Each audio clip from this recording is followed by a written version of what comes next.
আমি তোমাকে ভীষণ ভালোবাসি পূর্ণ। তোমাকে বিয়ে করতে চাইনি আমি, কারণ আমি তোমাকে সুন্দর একটা জীবন দিতে পারতাম না। আমাদের পরিবার সাংঘাতিক, এখানে হয় না এমন কোনো পাপ কাজ নেই। এই পাপ থেকে তোমায় দূরে রাখতে চেয়েছিলাম আমি, কিন্তু পারলাম না। পূর্ণতা অভির হাতের ওপর হাত রাখে, কপালে কপাল ঠেকায়। আমিও ভালোবাসি আপনাকে। অভি দুই হাতে শক্ত করে জড়িয়ে ধরে পূর্ণতাকে। যদি কখনো জানতে পারো আমি ছিলাম পৃথিবীর সব থেকে বড় পাপী, সেদিন আমাকে খুন করে নিজেও মরে যেও, তবু অন্য কারো হইও না। অভি ছাড়া পূর্ণতা আর কারোর না। ইহকাল পরকাল সবখানেই থাকবে অভির পূর্ণতা। ইফতিয়ার চৌধুরীর বিশ্বস্ত বডিগার্ড মামুন বিগত 8 বছর হবে ইফতিয়ারের সাথে আছে। ইফতিয়ার তার মনের যাবতীয় কথা মামুনকে বলে, মনের ভাব প্রকাশ করে। আজকে ইফতিয়ারের মনটা একটু বেশিই খারাপ। মনের কোণে ক্ষণে ক্ষণে ফুটে উঠছে পূর্ণতার তৃপ্তিময় মুখখানা। কতটা তৃপ্তি নিয়ে সে দেখে অভিকে, যেন অভিরাজের মুখে রয়েছে সুখের ঠিকানা। এতটা মুগ্ধ কেন হলো পূর্ণতা? ও জমিদার বাড়ির পুরুষ মানেই দূষিত পুরুষ, তারা নারী লোভী। সমাজের অসহায় নারীদের তারা বিক্রি করে মোটা অঙ্কের টাকা নিয়ে থাকেন এবং সেই টাকা দিয়েই এতটা দাপট দেখায়। সেই দূষিত পুরুষদের মধ্যে একজনকে পবিত্র পূর্ণতা কেন মনে নিল? সেই দূষিত পুরুষদের মধ্যে একজনকে পবিত্র পূর্ণতা কেন মন দিল? কেন ভালোবাসলো? ভাগ্যই বা ওদের কেন মেলালো? ইফতিয়ার চৌধুরী পূর্ণতার যোগ্য প্রেমিক পুরুষ। সে শুদ্ধ। এক পূর্ণ ছাড়া আর কোনো নারী তাকে আকর্ষিত করতে পারেনি, কোনো নারীকে ছুঁয়ে দেখেনি। পবিত্র পূর্ণতার কোনো পবিত্র ইফতিয়ারকেই প্রয়োজন ছিল। তাহলে ভাগ্য এমনটা কেন করলো? অস্থির হয়ে উঠেছে ইফতিয়ার। মিষ্টির থেকে জেনেছে মিষ্টি আজকে একা ঘুমোবে, তার মানে পূর্ণতা অভির সাথে। মানতে বড্ড অসুবিধে হচ্ছে ইফতিয়ারের। মামুন ইফতিয়ারের বিচলতা বুঝতে পারে। সে কাঁধে হাত রাখে এবং নরম গলায় বলে, অবিরাজের থেকেও তোমার ক্ষমতা বেশি। তুমি চাইলেই পারো পূর্ণতা নিজের কাছে নিয়ে আসতে। আগুন লাগিয়ে দেওয়ার ক্ষমতা রাখো জমিদার বাড়িতে, তাহলে কেন হাত গুটিয়ে বসে আছো? ইফতিয়ার তাচ্ছিল্য হাসে। পূর্ণতার জন্য আমি গোটা দুনিয়ার সাথে যুদ্ধ করতে পারবো, জিততেও পারবো, কিন্তু ও যাকে চায়, ও যাকে ভালোবাসে, যার জন্য ওর চোখে মায়া দেখি, তার সাথে কি করে যুদ্ধ করব? চুপ করে যায় মামুন। পূর্ণতাকে সে সারাক্ষণ চোখে চোখে রাখে, আর তার থেকেও বেশি চোখে চোখে রাখে ইফতিয়ারকে। মিষ্টি ভালো মেয়ে, এত পেজ বোঝে না, তাহলে তুমি কেন ওকে ব্যবহার করছো? ইফতিয়ার নিজের চোয়ালে হাত বুলায়। ফর্সা গালের কুচকুচে কালো দাড়িতে তাকে বেশ মানায়। সে যে কোনো নারীর হৃদয়ে আঘাত করার মতো সৌন্দর্য রয়েছে ইফতিয়ারের। তাকে পছন্দ করে না, তার সঙ্গ পেতে চায় না এমন নারী খুব কমই রয়েছে। ইফতিয়ার চেয়ার ছেড়ে উঠে দাঁড়ায়, ড্রেসিং টেবিলের সামনে গিয়ে দাঁড়ায়, দৃষ্টি রাখে আয়নায় নিজের অবয়বে। মিষ্টিকে ব্যবহার করছি পূর্ণতা অবধি পৌঁছাতে। কাল পূর্ণতা স্কুল ফাঁকিতে আসবে আমার কাছে। তাকে এক নজর কাছ থেকে দেখার আশে আমি সব করতে পারি। ইফতিয়ার কথা বলার সময় মামুন ইফতিয়ারের দিকে তাকিয়ে থাকে। পূর্ণতা নামটা উচ্চারণ করতে গেলেই ইফতিয়ারের ঠোঁটের কোণে সুন্দর হাসির দেখা মেলে। তুমি মনে হয় ভুলে যাচ্ছ ইফতিহার, পূর্ণতা 14 বছরের এক কিশোরী হলেও অসাধারণ বুদ্ধিমতী। নিজের বোনের মৃত্যুর খবর সে হয়তো জেনেই গেছে। এমনকি তুমি যে ইফাতকে টাকা দিয়েছিলে সেটাও সে জানে। ইফতিয়ারের কপালে চিন্তার ভাঁজ পড়ে। সে চট করে তাকায় মামুনের দিকে। এত কিছু যেন সে চুপ করে আছে কেন? আর জানলে বা কি করে? মামুন যেন এই প্রশ্নেরই অপেক্ষায় ছিল। সে চট জলদি বলে, নিশ্চয়ই বড় কিছু চলছে তার মাথায়। তুমি তো তাকে ভালোবাসো, যাকে ভালোবাসো তার চোখে খারাপ হইও না। এতটা ভালোবাসা দাও পূর্ণতাকে, যাতে সে দিন শেষে দীর্ঘশ্বাস ফেলে বলতে পারে, আমার স্বামী ছাড়াও আমাকে একটা পুরুষ পাগলের মতো ভালোবাসে। ভালোবাসলে স্বার্থ ত্যাগ করতে হয় ইফতি। ইফতিয়ার বোধ হয় কিছু চিন্তা করে, তারপর বলে, মামুন, তুমি মিষ্টিকে পছন্দ করো জানি আমি, আর ওয়ার্নিংও দিচ্ছে। ভুলে যাও তাকে, নাহলে পরিণাম খারাপ হতে পারে। বরাবরই গম্ভীর বদমেজাজি অভিরাজ একজন শ্রেষ্ঠ প্রেমিক পুরুষও বটে। সে তার বউয়ের কাছে সব থেকে বেশি দুর্বল। এই যে আজকে অভির হাত কাঁপছে, ভয় পাচ্ছে অভি, অথচ গোটা দুনিয়াতে অভিরাজ কোনো কিছুতেই ভয় পায় না। গোটা একটা শহর চলে তার হাতের ইশারায়। সেই অভিরাজ ভীতু, এটা জনগণ মানবে, হাসবে না? বউকে একটু গভীরভাবে ছুঁয়ে দেওয়ার ইচ্ছে জন্মেছে মনের কোণে, কিন্তু ইচ্ছেকে প্রাধান্য দিতে চাচ্ছে না। ছোট্ট বউ তার, যদি বাড়াবাড়ি হয়ে যায়। কয়েক মুহূর্তের শারীরিক তৃপ্তির থেকে তার কাছে তার বউয়ের সুস্থতা অনেক আগে, কিন্তু তবুও মনটা আনচান করছে, অস্থির হয়ে উঠছে। বিছানার দুই প্রান্তে দুজন শুয়ে আছে। পুরো রুম জুড়ে বইছে বেলি এবং গোলাপ ফুলের সুবাস। ঘুম নেই কারোর চোখে। দুজন দুজনার হওয়ার তাগিদ দুজনের মনেই বইছে, অথচ কেউ প্রকাশ করতে নারাজ। হয়তো সংকোচ, হয়তো ভয়। অভি নিজেকে নিয়ন্ত্রণ করতে পারছে না। আবেদনময়ী রুম, পরিবেশ, এমনকি পাশে থাকা রমণীয়। তারপর আবার শখের নারী। কোনো পুরুষ নিজেকে আটকাতে পারবে? হয়তো না। অনেক জল্পনা কল্পনা শেষে অভি নিজেই পূর্ণতার দিকে চেপে শোয়। হাত রাখে পূর্ণতার হাতের উপর। পূর্ণ যেন এটারই অপেক্ষায় ছিল। তাই অভি ছুঁয়ে দিতেই সাথে সাথে ঘুরে যায় অভির দিকে। চট করে চুমু খেয়ে নেয় গম্ভীর পুরুষের ললাটে। কপালে ভাঁজ পড়ে গম্ভীর মানবের। দুই হাতে শক্ত করে চাপটে ধরে ছোট্ট দেহখানা এবং দুষ্টুমির সুরে শুধায়। পাকনা হয়ে গেছো দেখছি, কে শেখায় এসব? লজ্জা পায় পূর্ণতা। মুখ লুকাতে চাই অভির বুকে, কিন্তু লুকাতে দেয় না অভি, বরং সময় নিয়ে দেখতে থাকে আবেদনময়ীর ওষ্ঠজোড়া। ক্ষণে ক্ষণে কেঁপে উঠছে, যেন অভিকেই ডাকছে।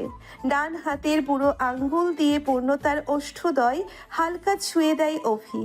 কেঁপে ওঠে পূর্ণতা, তীর তীর করে কেঁপে ওঠে ওষ্ঠ। অভিরাজের ধৈর্যের বাঁধ ভেঙে যায়। হামলে পড়ে ছোট্ট দেহের সুখ খুঁজতে। গভীর থেকে গভীর উন্মাদনায় প্রেয়সীকে মাতাল করে তোলে। বেহায়া হয়ে ওঠে হাত দুটো, ছুঁয়ে দেয় নারীর শরীরের কাতর অংশ। অস্পষ্ট স্বরে অভি বলে, আমার জান, কত অপেক্ষা করেছি আমি তোমাকে ছুঁয়ে দেবার জন্য। আমি পাগল হয়ে যাব তোমাকে ছাড়া, আমি বাঁচবো না। তুমি আমার সুখ, আমার শান্তি। জান, আমাকে ছেড়ে যেও না, আমি মরে যাব। পূর্ণতার জবাব দিতে পারে না। সে তো নিজেকে সামলে নিতেই হিমশিম খাচ্ছে। অভির উন্মাদনায় হারিয়ে যাচ্ছে। সুখ কষ্ট দুটোই তাকে গ্রাস করে নিচ্ছে। বাধা দিতে ইচ্ছে করছে, আবার ভালোও লাগছে। এ কেমন সুখ, এ কেমন অনুভূতি! স্বামীর দরজায় দাঁড়িয়ে আছে মমতা। দরজায় খিল লাগানো। ভেতরে রয়েছে পলি এবং সাহেব। বুকটা ফেটে যাচ্ছে মমতার। বিয়ের পর থেকে এমন কোনো রাত ছিল না যে রাতে সে স্বামীর সাথে ঘুমোয়নি। মানুষটার বুকে মাথা না রাখলে তার যে ঘুম আসে না, অথচ মানুষটাকে দেখো, অন্য নারীকে নিয়ে দিব্যি ঘুমোচ্ছে। চোখ দুটি ভিজে ওঠে মমতার। কলিজা ফেটে যাচ্ছে। হাঁটু মুড়ে বসে পড়ে দরজার সামনে। আঁচলে মুখ লুকিয়ে নীরবে কাঁদতে থাকে। মিষ্টি এবং পূর্ণতা স্কুলে এসেছে। তাদের স্কুল অবধি পৌঁছে দিয়ে গিয়েছে পূর্ণতার শ্বশুর মনোয়ার, এবং সে বাইরে বসে চা খাচ্ছে। ওদের নিয়ে ফিরবে, এমনিতেও তার কোনো কাজ নেই। ছোটবেলা থেকেই তারা তিন ভাই বাবার টাকায় বসে বসে খায়। ক্লাসরুমের এক কোণায় বসেছে মিষ্টি এবং পূর্ণতা। ব্যাগের ভেতরে মুঠো ফোন রেখে ক্ষণে ক্ষণে মেসেজ লিখে যাচ্ছে মিষ্টি। সেই মেসেজ প্রদান করছে ইফতিয়ার চৌধুরীকে। পূর্ণতা কপালে তিনটে ভাঁজ ফেলে তাকিয়ে আছে মুঠো ফোনের দিকে। ইফতিয়ার চৌধুরীর সম্পর্কে জানতে চাই পূর্ণ, চিনতে চাই তাকে। মিষ্টিকে ভালো রাখবে সে? এত সব চিন্তার মধ্যেই ক্লাসে স্যার ঢুকে পড়ে। ভাবনায় ব্যাঘাত ঘটে পূর্ণতার। মিষ্টিও মুঠোফোন বন্ধ করে ফেলে রাখে বইয়ের নিচে। মনোযোগী হয় পড়ালেখায়। টিফিন পিরিয়ডে পূর্ণতা মিষ্টিকে ফাঁকি দিয়ে বেরিয়ে যায় স্কুল থেকে। পেছনের দরজা দিয়ে বেরিয়েছে বিধায় মনোয়ার দেখেনি তাকে। পূর্ণতা শুনেছে এখানেই ইফতিয়ার চৌধুরীর বাড়ি। কিছুক্ষণ হাঁটতেই পেয়ে যায়। চিনতে অসুবিধে হয় না, কারণ এরকম রাজপ্রাসাদ গোটা শহরে একটাই আছে। সাদা এবং নীল রঙে আবৃত বাড়িখানা। আশ্চর্যজনক বিষয় হচ্ছে এই বাড়ির সামনেও বিশাল জায়গা জুড়ে রয়েছে কালো গোলাপের বাগান। গোলাপ গাছগুলো এমন আকৃতিতে লাগানো হয়েছে যে দেখলেই একটা নাম বোঝা যাচ্ছে। নামটা দেখে পূর্ণতার চোখ জ্বলে ওঠে, রহস্যের গন্ধ পায় এবং খুব ভালো করেই বুঝতে পারে মিষ্টি ঠকে যাচ্ছে। পূর্ণতা নাম লেখা গোলাপ বাগানে আবার নজর দেয়, পুরনোটা নামটা নিজের মনে উচ্চারণ করে এবং দৃষ্টি সরিয়ে গেটের সামনে গিয়ে দাঁড়ায়। আপনা আপনি খুলে যায় কাচের তৈরি গেট। পূর্ণতা কোনো কিছু চিন্তা না করেই ঢুকে পড়ে এবং সাথে সাথে তার মাথায় কালো, লাল এবং সাদা গোলাপের পাপড়ি পড়তে শুরু করে। সামনে গোলাপের পাপড়ি দিয়ে লেখা ওয়েলকাম প্রিয় পূর্ণতা, তোমার রাজ্যে তোমাকে স্বাগতম। ভারী অবাক হয় পূর্ণতা। এসব কি? স্কুল ব্যাগটা বুকের সাথে চেপে ধরে পূর্ণতা। একটু ভয় পাচ্ছে সাহসী পূর্ণ। লম্বা চুলগুলো খোপা করে সাদা হিজাব দিয়ে মাথা ঢেকেছে। মুখে নেই কোনো সাজসজ্জা। তীব্র রোদে ফর্সা গাল দুটো রক্তিম রং ধারণ করেছে। ওষ্ঠচূড়া শুকনো হয়ে চামড়া ফুটছে। পূর্ণতা জিভ দ্বারা ওষ্ঠ ভিজিয়ে সামনে এগোতে থাকে।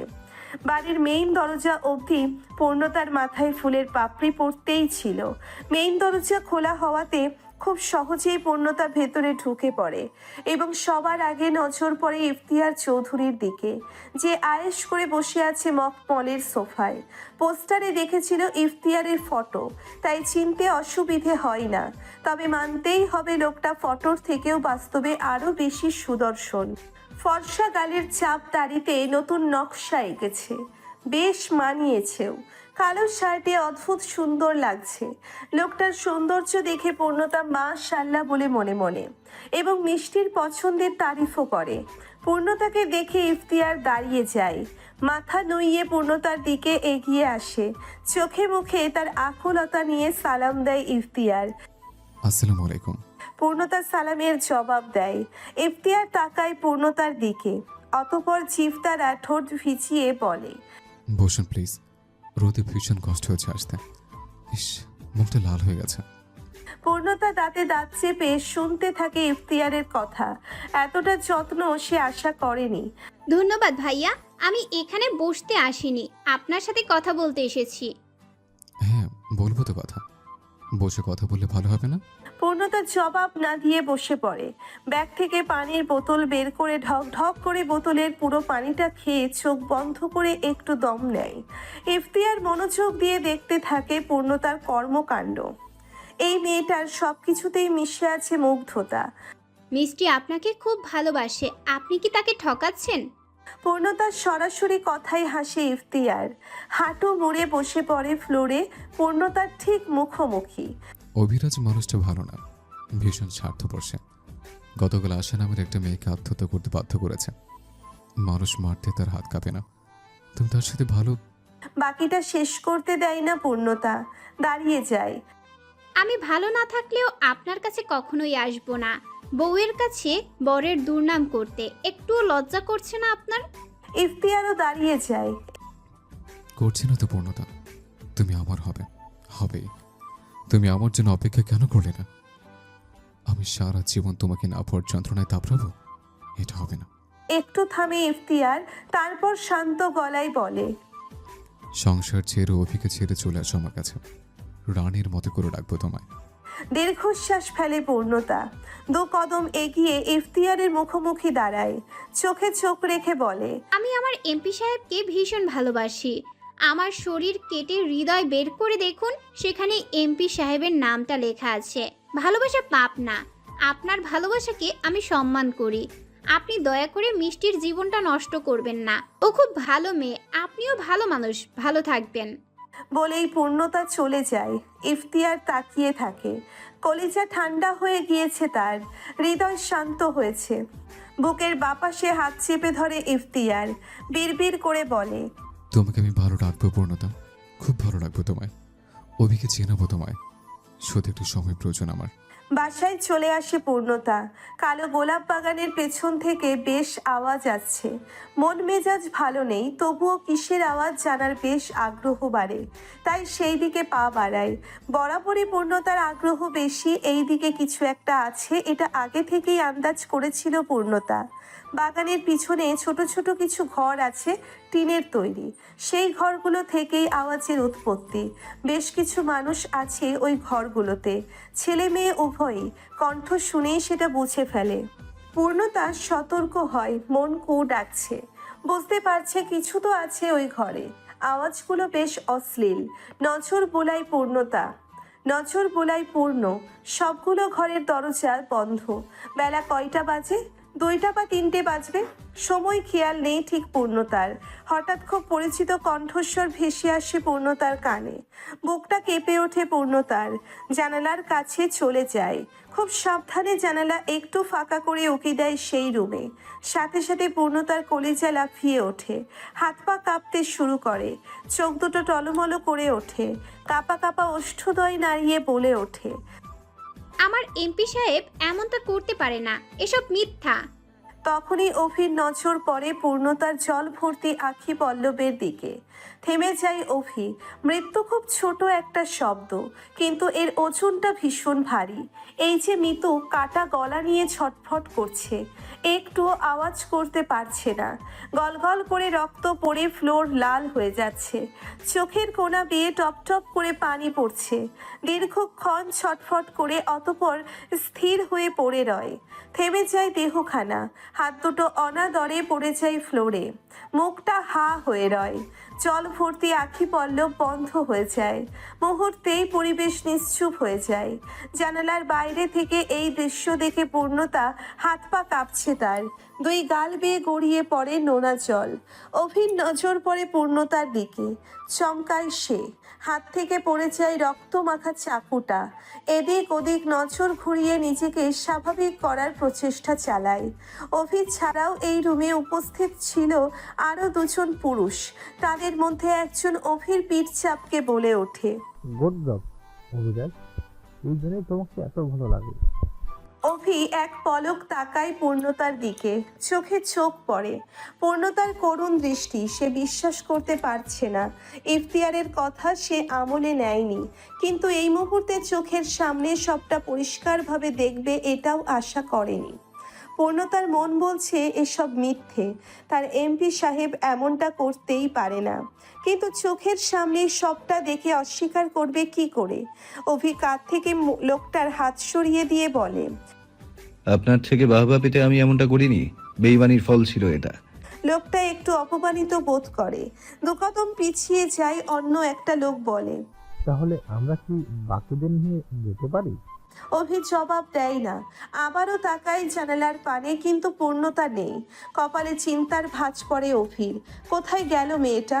বাড়িতে তো অবশ্যই যায়নি। তাহলে? অভির থেকে জবাব না পেয়ে লোকটা বলে, কিছু বলুন। একটু সময় চাই আমার, আপনারা এবার আসতে পারেন। লোকগুলো মাথা নাড়িয়ে বেরিয়ে যায় রূপ থেকে। অভি কাউকে কল করে মৃত্যুর লাশটা নদীতে ফেলে দিতে আদেশ দেয়। পূর্ণতা পুরো বাড়িটা ঘুরে ঘুরে দেখে। মোট 8টা রুম রয়েছে, সবগুলো রুমেই রয়েছে 12 থেকে 20 বছর বয়সী মেয়েরা। সবগুলো মেয়ের পোশাক খুবই নোংরা। আশ্চর্যজনক বিষয় হলো এখানে কমলাও রয়েছে, এবং সেও হাঁটু অবধি পোশাক পরেছে।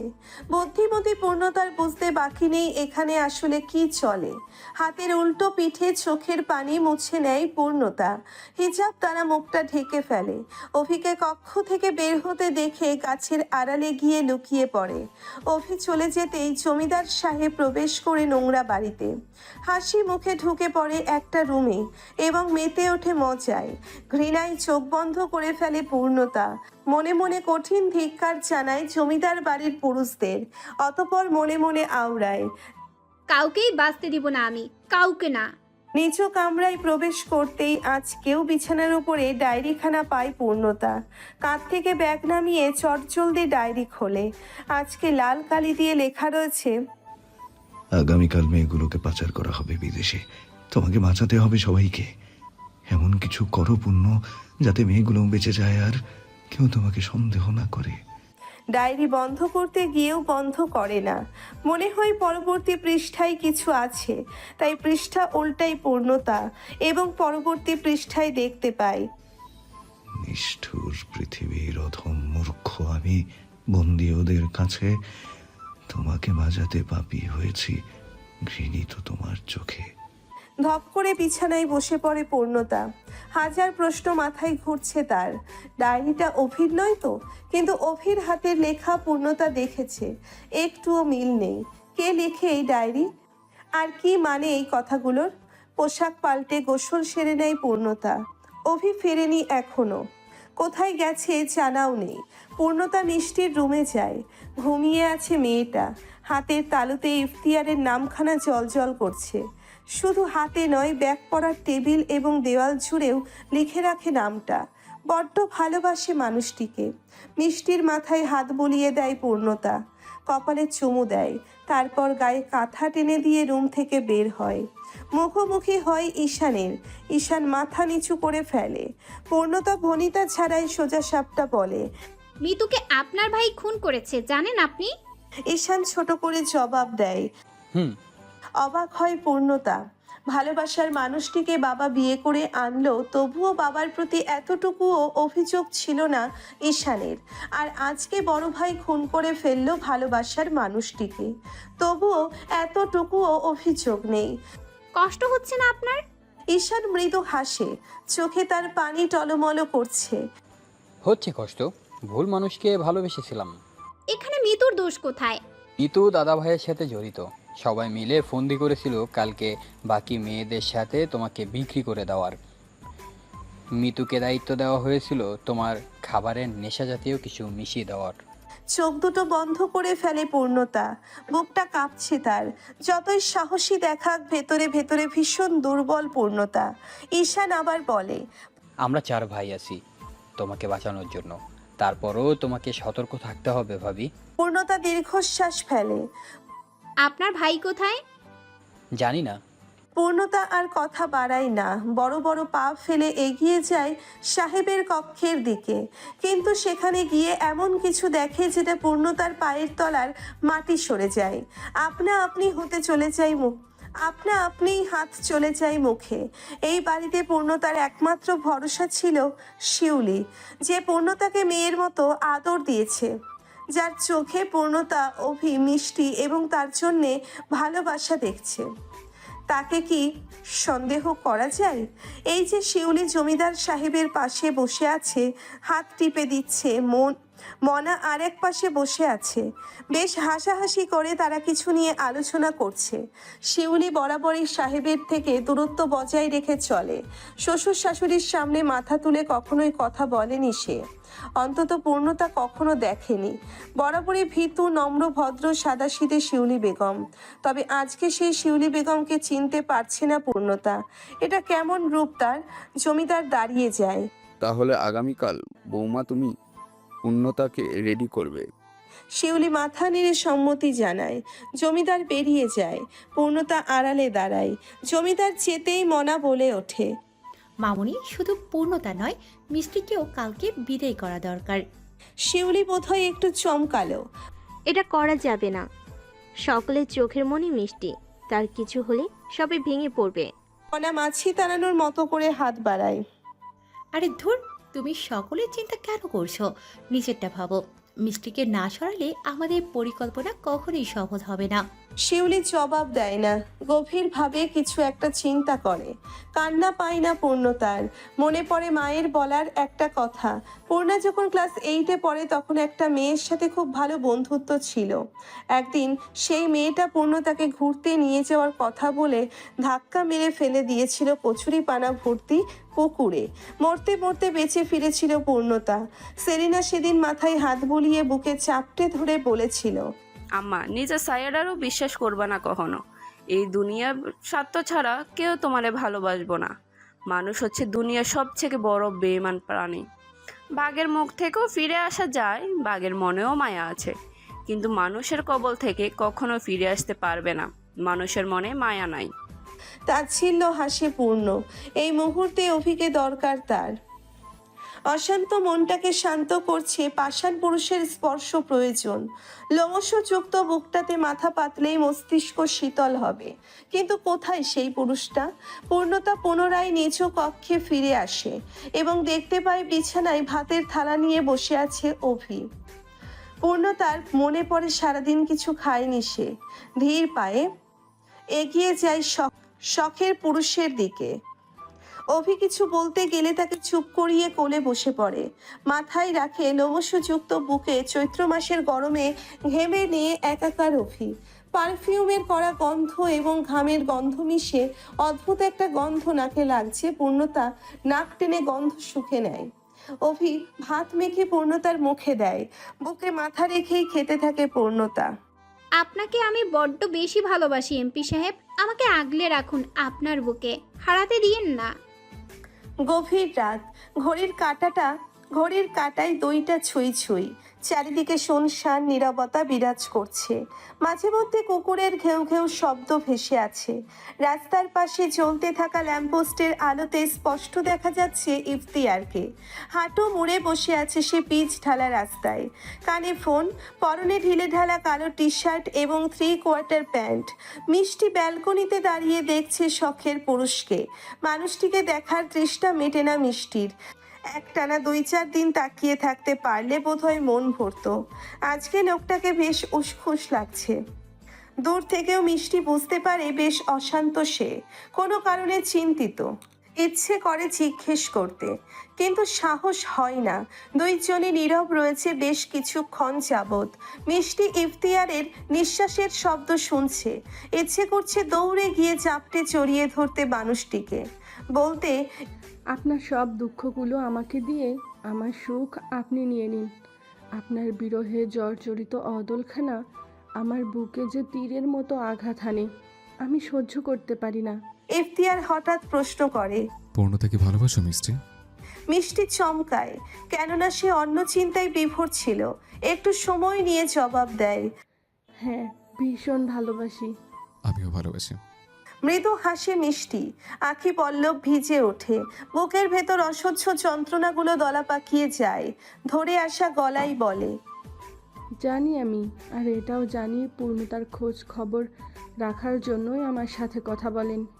ইফতিয়ার জবাব দেয় না, হয়তো অপরাধ বোধ হচ্ছে। মিষ্টি সময় নেয় না, হাতের উল্টো পিঠে চোখের পানি মুছে বলে ওঠে, আমি আপনার থেকে ভালোবাসা চাই না, শুধু আপনাকে ভালোবাসতে চাই। আপনার দুঃখের ভাগিদার হতে চাই, খারাপ সময়ে কাঁধে হাত রাখতে চাই। যখন ভাবির কথা মনে পড়ে, আপনার বুকে অসহ্য যন্ত্রণা শুরু হবে, সেই মুহূর্তে আপনার বুকে আমার মাথা রেখে যন্ত্রণা কমিয়ে দিতে চাই। আমি আপনার বুকে মাথা রেখে শেষ নিঃশ্বাস ত্যাগ করতে চাই। ইফতিয়ার আলতো হাসে। তুমি থাকতে চাইলে আমি রেখে দেব, কথা দিলাম। তবে কখনো বিরক্ত হলে পূর্ণতার প্রতি আমার পাগলামি না মানতে পারলে সসম্মানে মুক্তি দিব। আমি কখনোই বিরক্ত হব না, আপনাকেও কথা দিলাম। অতঃপর আবারও দুজন চুপ করে যায়। মিষ্টি বলে, এত রাতে এখানে আসলেন যে, বাসায় যাবেন না? ইফতিয়ার দীর্ঘশ্বাস ফেলে। অভিবাসায় নেই, পূর্ণতা একা। রাত পোহালে বন্দি করে রাখে মেয়েদের বিদেশ পাচার করা হবে। তোমার দাদা ভাই উঠে পড়ে লেগেছে পূর্ণতাকে শেষ করতে। আমার যে পূর্ণতাকে বাঁচাতেই হবে। নিজের পরিবারের প্রতি আকাশ সমান রাগ মিষ্টির, কিন্তু কখনো কাউকে অভিযোগ করেনি। বড্ড ইচ্ছে করে কাউকে জড়িয়ে ধরে বলতে, এখান থেকে নিয়ে যাও আমায়, এখানে মানুষ থাকে না। কে যাবে কোথায় নিয়ে? কে শুনবে কথা? কেই বা নিয়ে যাবে? ইফতিয়ার বলে। মিষ্টি ঘুমায় এবার, রাখছে। বলেই ইফতিয়ার কল কেটে দেয় এবং সরে যায় রাস্তা থেকে। হয়তো লুকিয়ে পড়ল। মিষ্টি দীর্ঘশ্বাস ফেলে রুমে যায়। ঘুম আসবে না এই মুহূর্তে, মাকে বড্ড প্রয়োজন। ফোনটা লুকিয়ে রেখে মিষ্টি শিউলির রুমে যায়। এমনটা সে প্রায়ই করে। ঘুম না আসলে বাবা মায়ের মাঝখানে গিয়ে শুয়ে পড়ে। আজকে বাবা মায়ের কামরার কাছাকাছি যেতেই দেখতে পায় শিউলি পূর্ণতার কক্ষের দিকে যায়। মিষ্টি মা বলে ডেকে ওঠে। চমকায় শিউলি।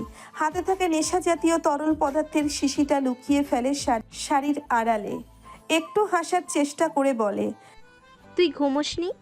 মিষ্টি আহ্লাদি হয়ে জড়িয়ে ধরে শিউলিকে। মায়ের বুকে মুখ লুকিয়ে বলে, ঘুম আসছে না মা, তুমি কি ভাবির রুমে যাচ্ছিলে? চলো চলো, আমরা তিনজন আজকে একসাথে ঘুমাই। বলেই শিউলির বুক থেকে মাথা তুলে মিষ্টি, তারপর হাত ধরে টানতে টানতে নিয়ে যায় রুমে। পূর্ণতার চোখে সবেই ঘুম জড়ো হয়েছে, চোখ দুটো বন্ধ করে ঘুমের দেশে তলিয়েছে প্রায়। তখনই দরজা খোলার শব্দ কানে আসে। এক লাফে উঠে বসে পূর্ণতা, দরজার দিকে তাকিয়ে দেখে মিষ্টি এবং শিউলি। মিষ্টি হেসে পূর্ণতার পাশে বসে। ভাবি আজকে আমরা একসাথে ঘুমাবো। জিভ দ্বারা ঠোঁট ভিজিয়ে নেয় পূর্ণতা। মনে মনে সে অবাক ভয় পেয়ে আছে। ক্ষণে ক্ষণে মনে হচ্ছে অভিকে বোধহয় হারিয়ে ফেলবে, দুষ্টু লোকদের কবলে পড়ে যাবে, হাজার পুরুষের ছোঁয়া লাগবে শরীরে, নষ্ট মেয়ে উপাধি পাবে। এসব মনে হতেই ভয়ে শিউরে উঠছে সে, বড্ড অসহায় লাগছে। অভি যখন চলে গেল পূর্ণতার ইচ্ছে করছিল লোকটাকে বলতে, আজকে আমাকে একা রেখে কোথাও যাইয়েন না দয়া করে। কিন্তু বলতে পারেনি। মনের মধ্যে অভিকে নিয়ে সন্দেহ দানা বাঁধছিল। মনে হচ্ছিল অভিযুক্ত নেই তো এসবে, কোথায় যায় সে? কিন্তু তখনই আবার মন কেঁদে বলে উঠছে, যার বাপ আজরের হাড় দ্বারা আমার সৃষ্টি করা হয়েছে, তাকে অবিশ্বাস করার আগে যেন আল্লাহ আমায় মরণ দেয়। মিষ্টি শুয়ে পড়েছে। শিউলিও আলতো হেসে বিছানায় এসে বসে, পরম যত্নে হাত বুলিয়ে দেয় পূর্ণতার মাথায়, চুমু খায় কপালে। পূর্ণতা নির্বাক দৃষ্টিতে তাকিয়ে থাকে। বুকের কাছে টেনে নিয়ে মাটির কাছে ফেলে দেওয়া মানুষগুলোর মুখে এত মায়া কেন থাকে? নিখুঁত অভিনয় মানুষ করে কি করে? ওদের বুক কাঁপে না, মায়া হয় না। মিষ্টি কোমর চড়িয়ে ধরে শিউলির। ভাবি সব থেকে ভালো আমার মা। ভাবি শুয়ে পড়ো, আমার মায়ের হাতে জাদু আছে, মাথায় হাত বুলিয়ে দিবে আর দেখবে ঘুম পেয়ে যাবে। পূর্ণতা দীর্ঘশ্বাস ফেলে শুয়ে পড়ে শিউলি মাঝখানে, আর দুই পাশে পূর্ণতা এবং মিষ্টি। মা কখনো খারাপ হতে পারে না, চোখের দেখা ভুল হতে পারে, তাই না মা? পূর্ণতা শিউলির বুকে মাথা রেখে বলে। শিউলি জবাব দেয় না, শুধু আলতো হাসে। খুব সকালে শিউলি জেগে যায়। পূর্ণতা আর মিষ্টি ঘুমুচ্ছে। আস্তে আস্তে উঠে পড়ে শিউলি, কোমর হতে শিশি বের করে একটুখানি তরল পদার্থ খুব সাবধানে পূর্ণতার ঠোঁটের ওপর ঢেলে দেয়। অতপর অতি দ্রুত শিশি লুকিয়ে ফেলে কোমরে। তাড়াহুড়ো করে নেমে যায় বিছানা হতে, চটি পায়ে চাপিয়ে চলে যাবে। তখন পূর্ণতা হাত ধরে ফেলে শিউলির। চমকে ওঠে শিউলি, শুকনো ঢোক গিলে তাকায় পূর্ণতার পানে। আধবোঝা চোখ মেলে করুণ গলায় পূর্ণতা বলে, মা আমি মরে গেলে দয়া করে এই বাড়ির এক কোণায় কবর দিতে বলিয়ে নামায়। আমি আমার স্বামীর বাড়ির মাটিতে মজে যেতে চাই। শিউলি কিছু বলার ভাষা খুঁজে পায় না। পূর্ণতার হাত ছাড়িয়ে চলে যায়। অভি ফেরেনি। পূর্ণতা অপেক্ষা করছিল অভির জন্যে। যতক্ষণ পর্যন্ত হুঁশ ছিল আল্লাহর কাছে প্রার্থনা করছিল অভির দেখা পাওয়ার জন্য। এখন চোখ মেলে তাকাতে পারছে না পূর্ণা। অস্থির হয়ে উঠছে ক্ষণে ক্ষণে, উঠে বসার শক্তিও তার নেই। কথা বলছে মনে মনে, কিন্তু গলা দিয়ে আওয়াজ বের হচ্ছে না। পূর্ণতা খুব ভালো করে বুঝতে পারছে তাকে কোথাও নিয়ে যাওয়া হচ্ছে। শক্তপোক্ত পুরুষালী হাতের স্পর্শে পূর্ণতার হৃদয় ক্ষতবিক্ষত হচ্ছে। চিৎকার করে বলতে ইচ্ছে করছে, এমপি সাহেব বাঁচান আমায়, আমার ফুলের মতো পবিত্র গায়ে পরপুরুষের স্পর্শ লাগতে দিয়েন না। পূর্ণতার এমপি সাহেব আসে না। আল্লাহ আমার জানটা কবজ করে নিন, পরপুরুষ স্পর্শ করার আগে আমাকে দুনিয়া থেকে তুলে নিন আল্লাহ। আমি কলঙ্কিত হওয়ার আগেই মৃত্যুকে আলিঙ্গন করতে চাই, আমার দোয়া কবুল করুন আল্লাহ। চোখ ধাঁধানো সুন্দরী পূর্ণতাকে প্রথম নজরে দেখে সব পুরুষের হৃদয়ে কেঁপে উঠবে। আর যদি হয় সেই পুরুষ নারী লোভী, তাহলে তো তাদের মুখ দিয়ে লালা ঝরবে। ঠিক তেমন একটি পরিস্থিতি হয়েছে জমিদার বাড়ির অতিথিশালায়। জমিদার সাহেব অগোচরে বিদেশি খরিদ্দারদের দেখিয়েছে পূর্ণতাকে। দেখেই তাদের লোভ লেগে গেছে। কিশোরী পূর্ণতাকে বিছানায় তোলার ইচ্ছে তখন থেকেই মনে জেগেছে। অপেক্ষার প্রহর গুনছে তারা। জমিদার সুযোগ বুঝে মোটা টাকা দাবি করেছে এবং ওনারা রাজি হয়ে গিয়েছে। আগাম টাকাও দিয়ে দিয়েছে। অতিরিক্ত পাকনা পূর্ণতাকে বাড়ি ছাড়া করতে পারবে এবং হাতে মোটা অঙ্কের বেশ কিছু টাকাও পড়বে। এক ঢিলে দুই পাখি মারতে পেরে জমিদার বেজায় খুশি। তার খুশির মাত্রা আরও বেড়ে যায় যখন দেখতে পায় ইফাত পূর্ণতাকে কোলে করে নিয়ে আসছে, মুখটা ঢেকে এনেছে। এটা অবশ্যই জমিদারই বলেছে। ইফাদের মুখে হাসি নেই, কারণ তার খটকা লাগছে।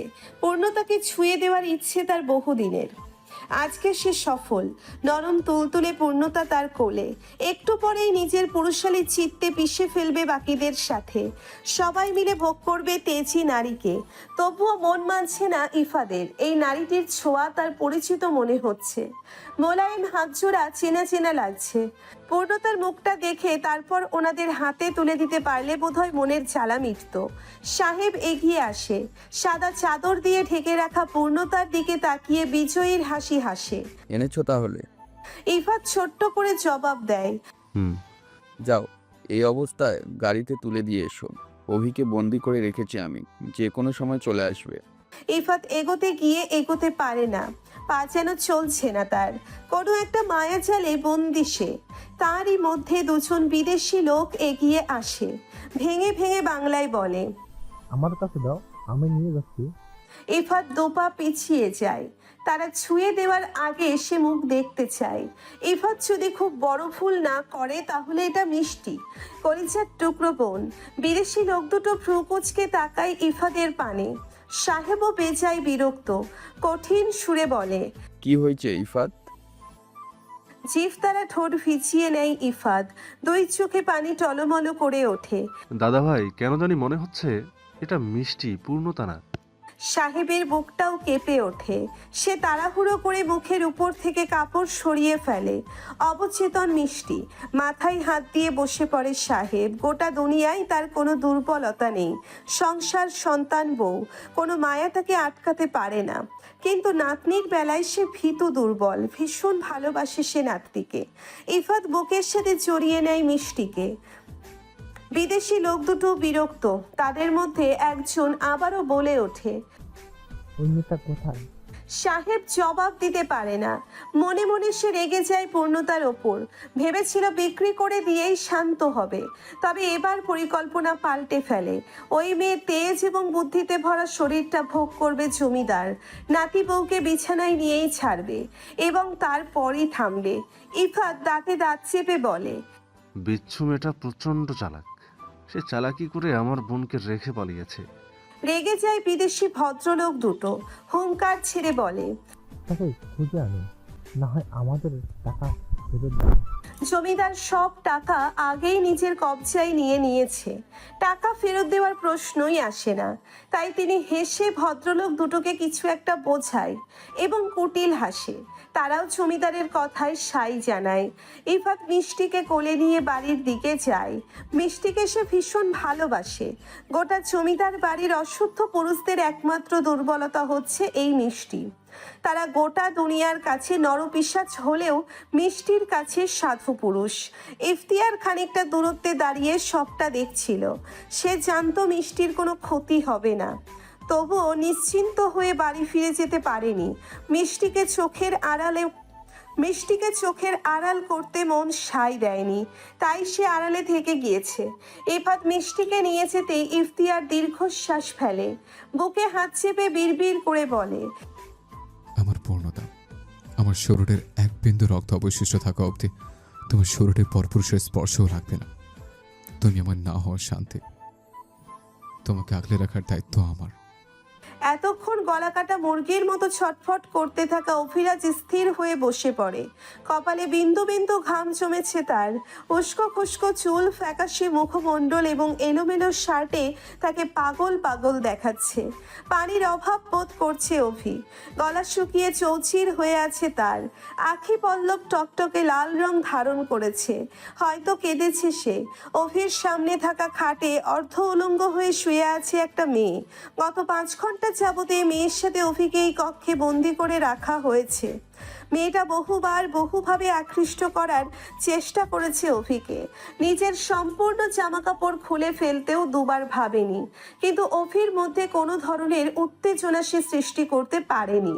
উল্টে দেখেছে চরিত্রহীন জমিদার নাতির করুণ মুখমণ্ডল, জল ভরা আঁখি, বউয়ের চিন্তায় ছটফট করতে থাকা সদ্য মনোনীত হওয়া এমপিকে, যার শ্যামলা বর্ণে এবং চওড়া পুরুষালী শক্তপোক্ত শরীর দেখে যে কোনো রমণী ঘায়েল হবে।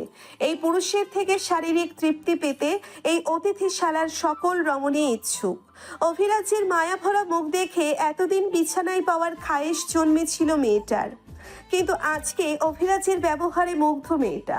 মনে মনে বেশ কয়েকবার আওড়ায়, যে রমণী অভিশপ্ত জমিদার বাড়ির বড় রাজপুত্রের অর্ধাঙ্গিনী হয়েছে, সে রমণী পৃথিবীর সবচেয়ে ভাগ্যবতী। আল্লাহ সে ভাগ্যবতী নারীর মঙ্গল করুক। খট করে আওয়াজে দরজা খুলে যায়। বদ্ধ উন্মাদ অভি দ্রুত পায়ে এগিয়ে যায়। দরজা খুলেছে ঈশান। অভি ঈশানের দুই গালে হাত রেখে শুধায়, আমার পূর্ণ কোথায়? ঠিক আছে তো আমার বউ? ঈশান মৃদু হেসে মাথা নাড়ায়। ভাবি একদম ঠিক আছে, কিন্তু তোমাকে কে বন্দি করে রেখেছে এখানে? শুকরিয়া আদায় করে নেয় অভি, অতঃপর চোয়াল শক্ত করে হাত মুষ্টিবদ্ধ করে ফেলে। দীর্ঘ 8 ঘন্টা পরে পিটপিট করে চোখ খোলে পূর্ণতা। মাথাটা এখনো ভারী ভারী লাগছে, চোখের পাতা কাঁপছে। দৃষ্টি মেলতেই মাথার ওপরে থাকা সাদা রঙের দেওয়াল দেখতে পায়। ঘাড় বাঁকিয়ে আশেপাশে তাকায়। এই কামরা পূর্ণতা চেনে না। তখনই মনে পড়ে তাকে পাচার করার পরিকল্পনা চলছিল। এক লাফে উঠে বসে পূর্ণতা, বুক কাঁপছে। নিজেকে দেখে নেয় ভালো করে, পোশাক ঠিকঠাকই রয়েছে। তার মানে কি তারা এখনো ওকে ভোগ করেনি? হাত পায়ে মৃদু কম্পন অনুভব করে পূর্ণতা। ধীরে ধীরে আঁখি পল্লব ভারী হয়ে ওঠে, হাঁটুতে মুখ গুজিয়ে ফুপিয়ে ওঠে, বিড়বিড় করে বলতে থাকে, এমপি সাহেব কোথায় আপনি? আমাকে বাঁচান, আমার গায়ে পরপুরুষের ছোঁয়া লাগতে দিয়েন না এমপি সাহেব। আমি আপনার সাথে বাঁচতে চাই, সংসার করতে চাই আপনার সাথে। এত তাড়াতাড়ি আমি মরতে চাই না। এখনো আপনার সাথে যোচনা বিলাস করা বাকি, আপনাকে প্রাণ ভরে দেখা বাকি, আপনার হাত ধরে অনেকটা পথ হাঁটার ইচ্ছেটা পূর্ণ করা বাকি। আপনার সন্তানের মা হতে চাই আমি। আমার কোলে ছোট্ট একটা রাজকুমার আসবে, যাকে নিয়ে আপনি খুনসুটি করব। আমার বড্ড ইচ্ছে এমপি সাহেব, আপনার সাথে সুখের রাজ্যে বসবাস করব। এত অপূর্ণ ইচ্ছে নিয়ে আমি দুনিয়ার ছাড়তে চাই না, আমাকে বাঁচিয়ে নিন। তখন দরজা ঠেলে ভেতরে ঢুকে পড়ে পলি, হাতে খাবারের থালা। পলিকে দেখে পূর্ণতা আশার আলো খুঁজে পায়। 2-1বার কথা হয়েছিল তাদের। বেশ ভালো মানুষ, শুধু পরিস্থিতির চাপে খারাপ কাজে লিপ্ত হয়েছিল। পলি এসে পূর্ণতার পাশে বসে, একটু হেসে হাত বুলায় পূর্ণতার মুখে। ভয় পেও না, তুমি সুরক্ষিত। কিছু তো ছিল এই কথায়। সত্যিই পূর্ণতার ভয় অর্ধেক কমে যায়। ঠোঁট উল্টে কেঁদে ফেলে। এই কান্না সুখের, এটা প্রশান্তির কান্না। পলি পূর্ণতাকে টেনে বুকে নেয়, মাথায় হাত বুলিয়ে দেয়। দায়িত্ববান স্বামী পেয়েছ, সে নিজের জান দিয়ে দিবে, তবু তোমার গায়ে এতটুকু আঁচ লাগতে দিবে না। ভাগ্যবতী তুমি মেয়ে, শুকরিয়া আদায় করো, চোখের পানি ফেলো না। কান্নার মাঝেও ঠোঁটের কোণে হাসি ফুটে ওঠে পূর্ণতার। সে ঠিক জানতো অভি তাকে বাঁচিয়ে নিবে। গোটা দুনিয়ার সাথে লড়াই করে হলেও পূর্ণতাকে নিজের বুকে আগলে রাখবে। মাথা তোলে পূর্ণ, হাতের উল্টো পিঠে চোখের পানি মুছে জিজ্ঞেস করে, আমার এমপি সাহেব কোথায়? পলি ভাতের থালা হাতে তোলে, বেগুন ভাজা আর শুকনো লঙ্কা দিয়ে ভাত মাখতে মাখতে জবাব দেয়, তোমার কাছেই আসছে, খাওয়া শেষ হওয়ার আগেই চলে আসবে। বলে পূর্ণতার মুখের কাছে এক লোকমা ভাত এগিয়ে দেয়। পূর্ণতা পলির মুখপানে এক নজর তাকিয়ে মাথা নিচু করে বলে, আমি ওনার সাথে খাবো, আসুক উনি। মুখটা কালো হয়ে যায় পলির, সাথে বোধহয় একটু বিরক্তও হয়। তুমি কেন না খেয়ে বসে থাকবে? খেয়ে নাও। উনিও না খেয়ে আছে, একসাথেই খাবো। হাত ছাড়ে পলি, হাত ধুয়ে ভাতের থালা নামিয়ে রাখে।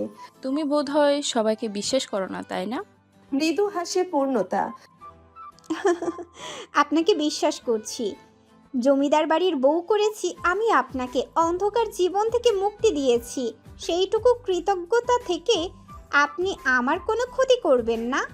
পলি প্রতি উত্তরের জবাব দেয় না, শুধু ফোঁস করে শ্বাস টানে।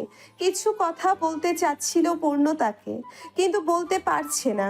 পলিকে উসখুস করতে দেখে পূর্ণতা বলে, আমার শাশুড়ি রয়েছে এসবের পেছনে, জানি আমি। চমকাই পলি।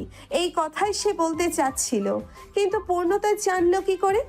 পলিকে চমকাতে পেরে তৃপ্তির হাসি হাসি পূর্ণতা। আপনি যে খাবারটা এনেছেন এতেও ড্রাগ মেশানো রয়েছে। এবার ঘামতে থাকে পলি, শুকনো ঢোক গিলে এদিক ওদিক দৃষ্টি লুকাতে থাকে। বাঘের গুহায় ঢুকে বাঘের সাথে লড়াই করতে নেমেছি, এইটুকু সতর্ক তো থাকতেই হয়, তাই না? জবাব দেয় না পলি, একটু বসে থেকে ভাতের থালা নিয়ে চলে যায়।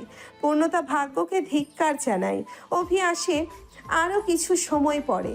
দরজা খুলে পূর্ণতাকে বসে থাকতে দেখে সে দাঁড়িয়ে পড়ে। চোখ বন্ধ করে জোরে জোরে শ্বাস টানতে থাকে। 1 কিলোমিটারে বেশি পথ সে দৌড়ে এসেছে। বিধ্বস্ত অভিকে দেখে পূর্ণতারও নজর আটকে যায়। আবারও আখি পল্লবে ভিড় জমায় অশ্রুকণারা। কতক্ষণ পরে দেখলো অভিকে, হবে 17-18 ঘন্টা। এ যেন 17-18 বছর মনে হচ্ছে। মানুষটা যেন কিছু মুহূর্তেই বদলে গিয়েছে।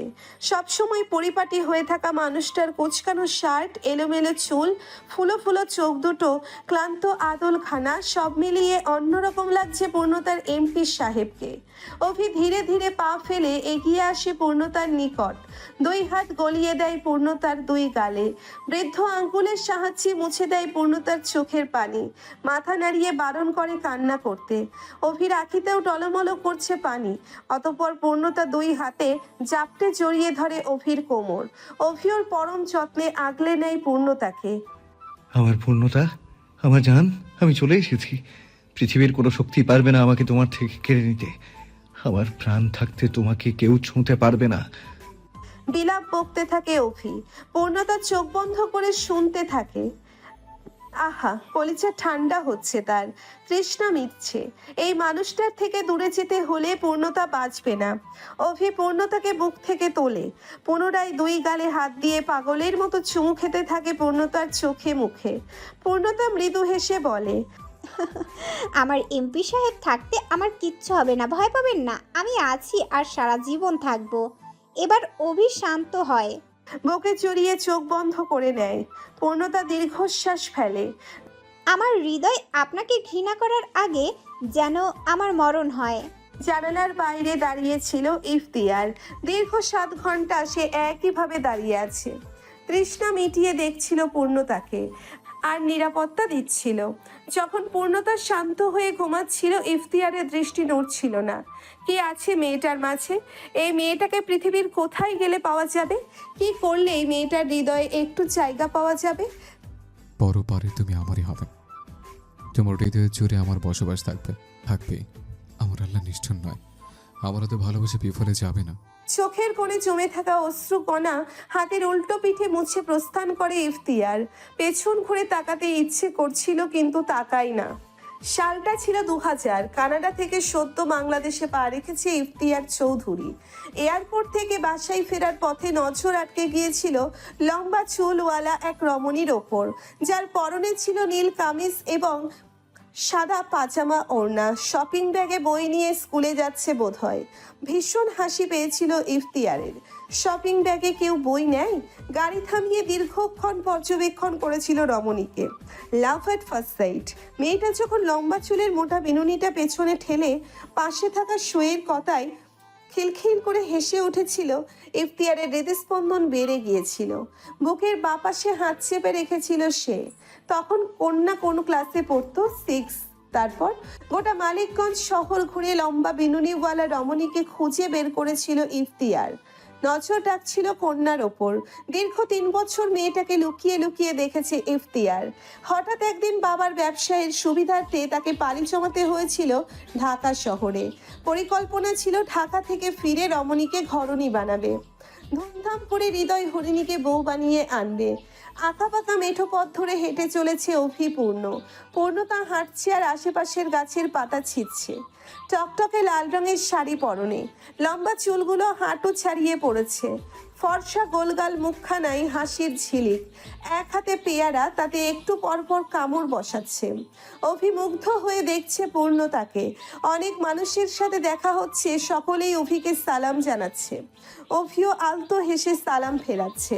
কাঁচা রাস্তায় উঠতেই অভি হাত ধরে পূর্ণতা তাকায় অভির মুখপানে। অভিরাজের নাম অভিরাজ না হয়ে মায়ারাজ হওয়া উচিত ছিল। বিলাই চোখ দুটোর দিকে তাকালে পূর্ণতা দিশাহীন হয়ে যায়, ডুবে যায় অতল চোখে। কি মায়া! এই পুরুষটাকে কখনো অন্যায় করতে পারে না। চলো না পূর্ণ, আমরা দূরে কোথাও চলে যাই, যেখানে কোনো ভাব থাকবে না, শত্রু থাকবে না। অভির কণ্ঠে আকুতি। ভয় পাচ্ছেন এমপি সাহেব? পূর্ণতা গম্ভীর গলায় প্রশ্ন করে। অভি চমকে ওঠে, কাচুমাচু হয়ে যায়, ঘামছে বোধহয়, বিচলিত দেখাচ্ছে তাকে। অভির আদলখানা দেখে পূর্ণতা খিলখিল করে হেসে উঠে বলে, আমাকে হারানোর ভয়ের কথা বলেছি। শুকনো ঠোক গেলে অভি। পূর্ণতা পেয়ারায় শেষ কামড় দিয়ে বলল, খুব ভালোবাসেন আমায়, আমাকে হারানোর ভয়ে আপনার কলিজা কাঁপে। আমাকে ছাড়া আপনি অসহায়, জীবন দিয়ে দিবেন তবুও আমার ক্ষতি হতে দিবেন না, তাই না এমপি সাহেব? অভির জবাব দেয় না। রাস্তার পাশে বিশাল গাছে ফুটে আছে কৃষ্ণচূড়া ফুল। টকটকে লাল রঙে গাছটা সেজেছে নতুন রূপে। কৃষ্ণচূড়া ফুল বরাবরই পূর্ণতার ভীষণ পছন্দের, তাই রাস্তার পাশে পড়ে থাকা একখানা ফুল তুলে নেয়। অভির সামনে হাঁটু মুড়ে বসে ফুলখানা অভির দিকে এগিয়ে দিয়ে বলে, আপনাকে আমি আমৃত্যু ভালোবেসে যাব। যদি বাঁচার জন্য আরও একটা জীবন পাই, সেই জীবনেও আমি শুধু আপনাকেই ভালোবাসবো। পরপারে আমি আপনারই পিছু নেব, হাসরের ময়দানে আমি আপনার অপেক্ষায় থাকব। অভি পূর্ণতার থেকে ফুলটা নেয়, হাত ধরে পূর্ণতাকে দাঁড় করিয়ে তৃপ্তির হাসি হাসে, কিন্তু কোনো জবাব দিতে পারে না। পূর্ণতা অভির হাত জড়িয়ে হাঁটতে থাকে। আমি এত সাহসী কেন হলাম এমপি সাহেব? কেন মানুষের মন পড়তে পারি? কেন সব কিছু বুঝে যাই? জানেন, দিন শেষে প্রতিবাদী মেয়েরা ভেঙে গুড়িয়ে পড়ে, তারা তাদের ভালো থাকা হারিয়ে ফেলে। অভি যেন মুখে কুলু পেটেছে, একটা কথাও সে বলছে না, শুধু পূর্ণতার কথা শুনছে। আমার একটা সুন্দর জীবন হতো, হয়তো এত অভিজাত্যের ছোঁয়া পেতাম না, তবে সুখী হতাম। আমার ছোট্ট একটা ঘর হতে পারত, সুন্দর একটা সংসার হতো, যে সংসারে আমাকে সবাই ভালোবাসতো। কিন্তু সেসব কিছুই হলো না। আমার সংসার হলো ঠিকই, তবে বালির সংসার। সমুদ্রের পাড়ে বালি দিয়ে উঁচু অট্টালিকা বানিয়েছি আমি। সেই অট্টালিকায় আমার বসবাস। যে কোনো মুহূর্তে সমুদ্রের বিশাল ঢেউ আমার অট্টালিকা ভাসিয়ে নিয়ে যাবে। এটা কি আমার প্রাপ্য ছিল? শেষের কথাটা অভির মুখপানে তাকিয়ে বলে পূর্ণতা। অভি দীর্ঘশ্বাস ফেলে বলে, এক জীবন, সব পেয়ে গেলে আফসোস করতে কি নিয়ে? বালির সংসারকে আঁকড়ে ধরে রাখো পূর্ণতা, যখন ভেসে যাবে তখন না হয় আফসোস করিও, দিন শেষে তবুও তো আফসোস করে বলতে পারবে, আমার একটা এমপি সাহেব ছিল যে আমাকে সুখ কিনে দিতে পারেনি। পূর্ণতা হাসে। মেনে নিয়েছি আমি। সেলিনা বেগম 3 সন্তানের জননী হলেও এখনো অঢেল সুন্দরী। মায়ের সৌন্দর্যের পুরোটা পেয়েছে পূর্ণতা, যাকে বলে মায়ের মতো সুন্দরী। সেলিমের রিক্সা গতকাল ভেঙে ফেলেছে জমিদারের মেজো নাতি ইফাদ, একদম গুঁড়ো করে দিয়েছে। রিক্সাই ছিল সেলিমের জীবিকা নির্বাহের একমাত্র হাতিয়ার।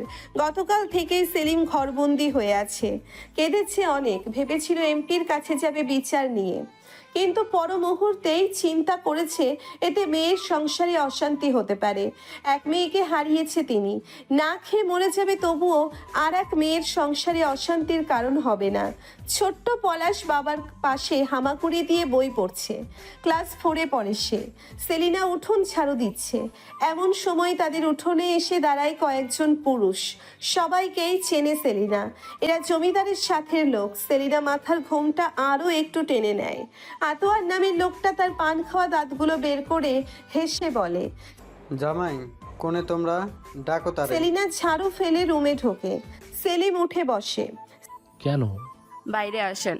সেলিম সাদা রঙের গেঞ্জি গায়ে চাপাতে চাপাতে বের হয়, ওনার পেছনে সেলিনাও যায়। কিছু হয়েছে? সেলিম ভয়ে ভয়ে জিজ্ঞেস করে। আতোয়ার একদলা থুতু উঠোনে ফেলে জবাব দেয়, তোমার তো কপাল খুলে গেছে। তোমার বিবিরে মনে ধরেছে জমিদারের, তিনি লইয়া যাইতে কইছে।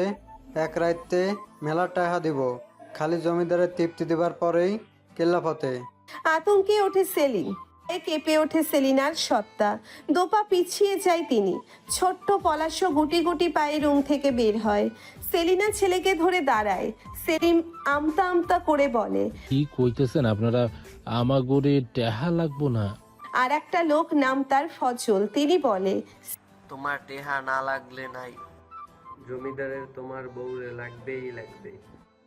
আমরা যে নিয়ে যাইতাছি, ওনাগরে প্রয়োজন ফুরাইলে সহি সালামতে দিয়া যাব। সেলিনা ছেলেকে বুকের মধ্যে আঁকড়ে ধরে হাউমাউ করে কেঁদে ওঠে। আমার শরীরে কেউ হাত দিবেন না। ওনাদের এগিয়ে আসতে দেখে বলে, আতোয়ার সেলিনার হাত ধরে শক্ত করে। তেজ দেখাবা না। সেলিমকে বাকিরা ধরে ফেলে। টেনে হিঁচড়ে সেলিনা বেগমকে নিয়ে যেতে থাকে আতোয়ার। পলাশ মা মা বলে চিৎকার করে কেঁদে ওঠে। আশেপাশের বাড়ির মানুষগুলো এগিয়ে আসে, কেউ সাহায্য করে না, চুপচাপ দাঁড়িয়ে দেখতে থাকে। পলাশ গড়াগড়ি খেয়ে কাঁদতে থাকে। মায়ের পেছনে খানিকটা দৌড়ে যেতেই তাকেও কেউ ধরে ফেলে। অসহায় সেলিম তাকিয়ে থাকে সেলিনার পানে। আহারে, জীবন মেয়ের মৃত্যুর মাস ঘোরেনি। 2 হাতে মাটি দিয়েছে মেয়ের কবরে, এখন কি স্ত্রীকেও হারিয়ে ফেলবে? এই 2 হাতে স্ত্রীর কবরে মাটি দিতে হবে?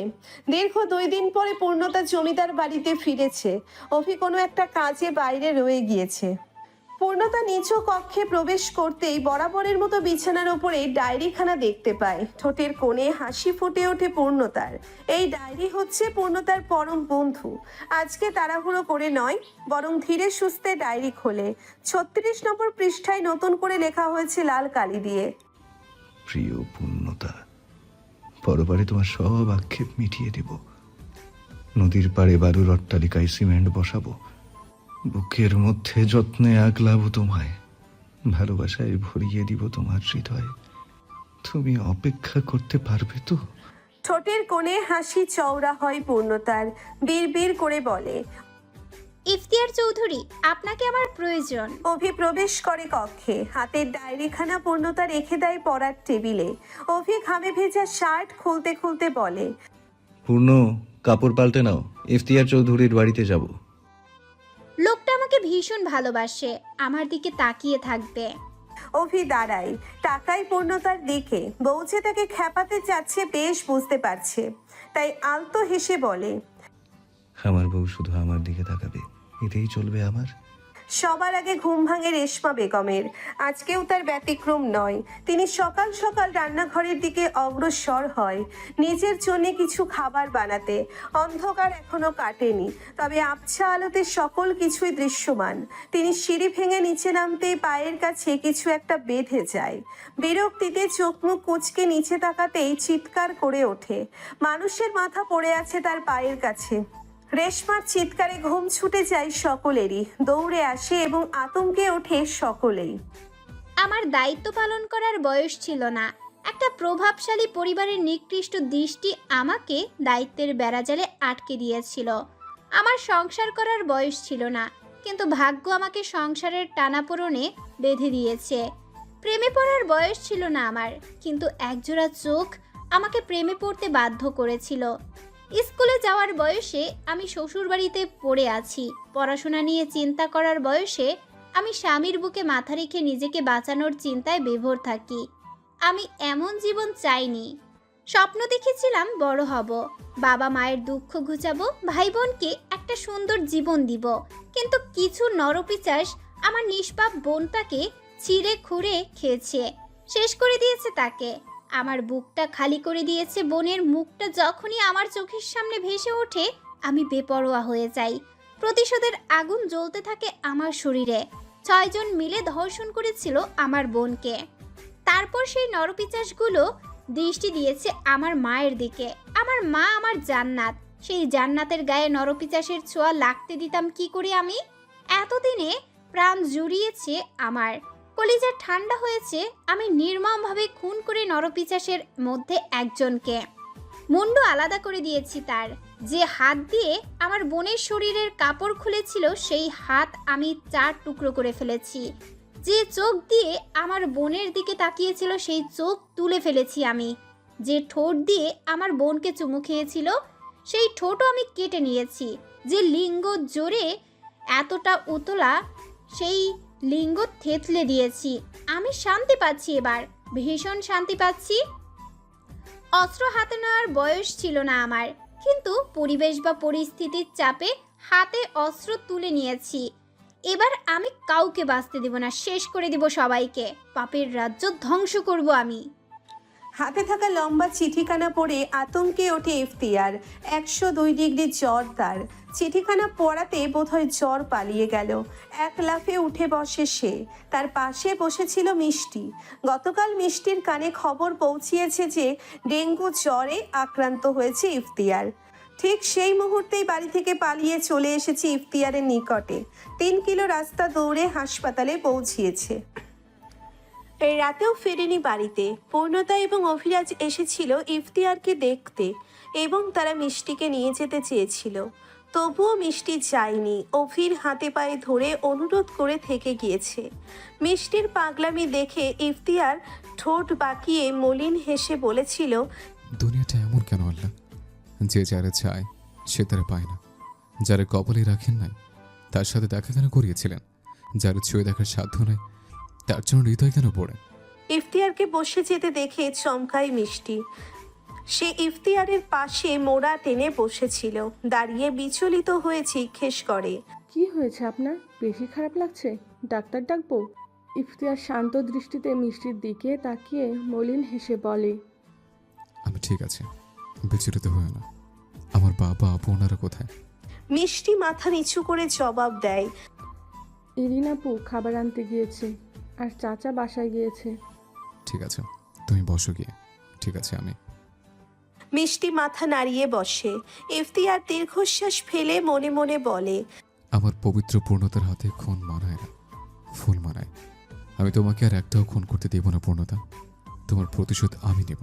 খুনের তকমা আমার গায়ে লাগুক, তোমার না। তুমি পবিত্র, তুমি উপমা, তুমি সুহাসিনী, তুমি ভালোবাসা, তুমি সুখ, তুমি শান্তি। জমিদার বাড়িতে আতঙ্ক তৈরি হয়ে গিয়েছে। প্রতিটি মানুষ ভয়ে সিটিয়ে আছে। কেননা নিকৃষ্টভাবে খুন করা হয়েছে আলতাফ নামের জমিদারের ডান হাতকে। আলতাফের মাথা পাওয়া গিয়েছে বাড়ির মূল ফটকে। চোখ দুটো পড়েছিল তারই খানিকটা দূরে। দুটো পা পাওয়া গিয়েছে জমিদার সাহেবের কক্ষের সামনে। হাত পাওয়া গিয়েছে ইফাদের কক্ষের সামনে। চিন্তিত সকলে। সাহেব তার 3 ছেলে এবং 5 নাতিদের নিয়ে বৈঠক বসেছে।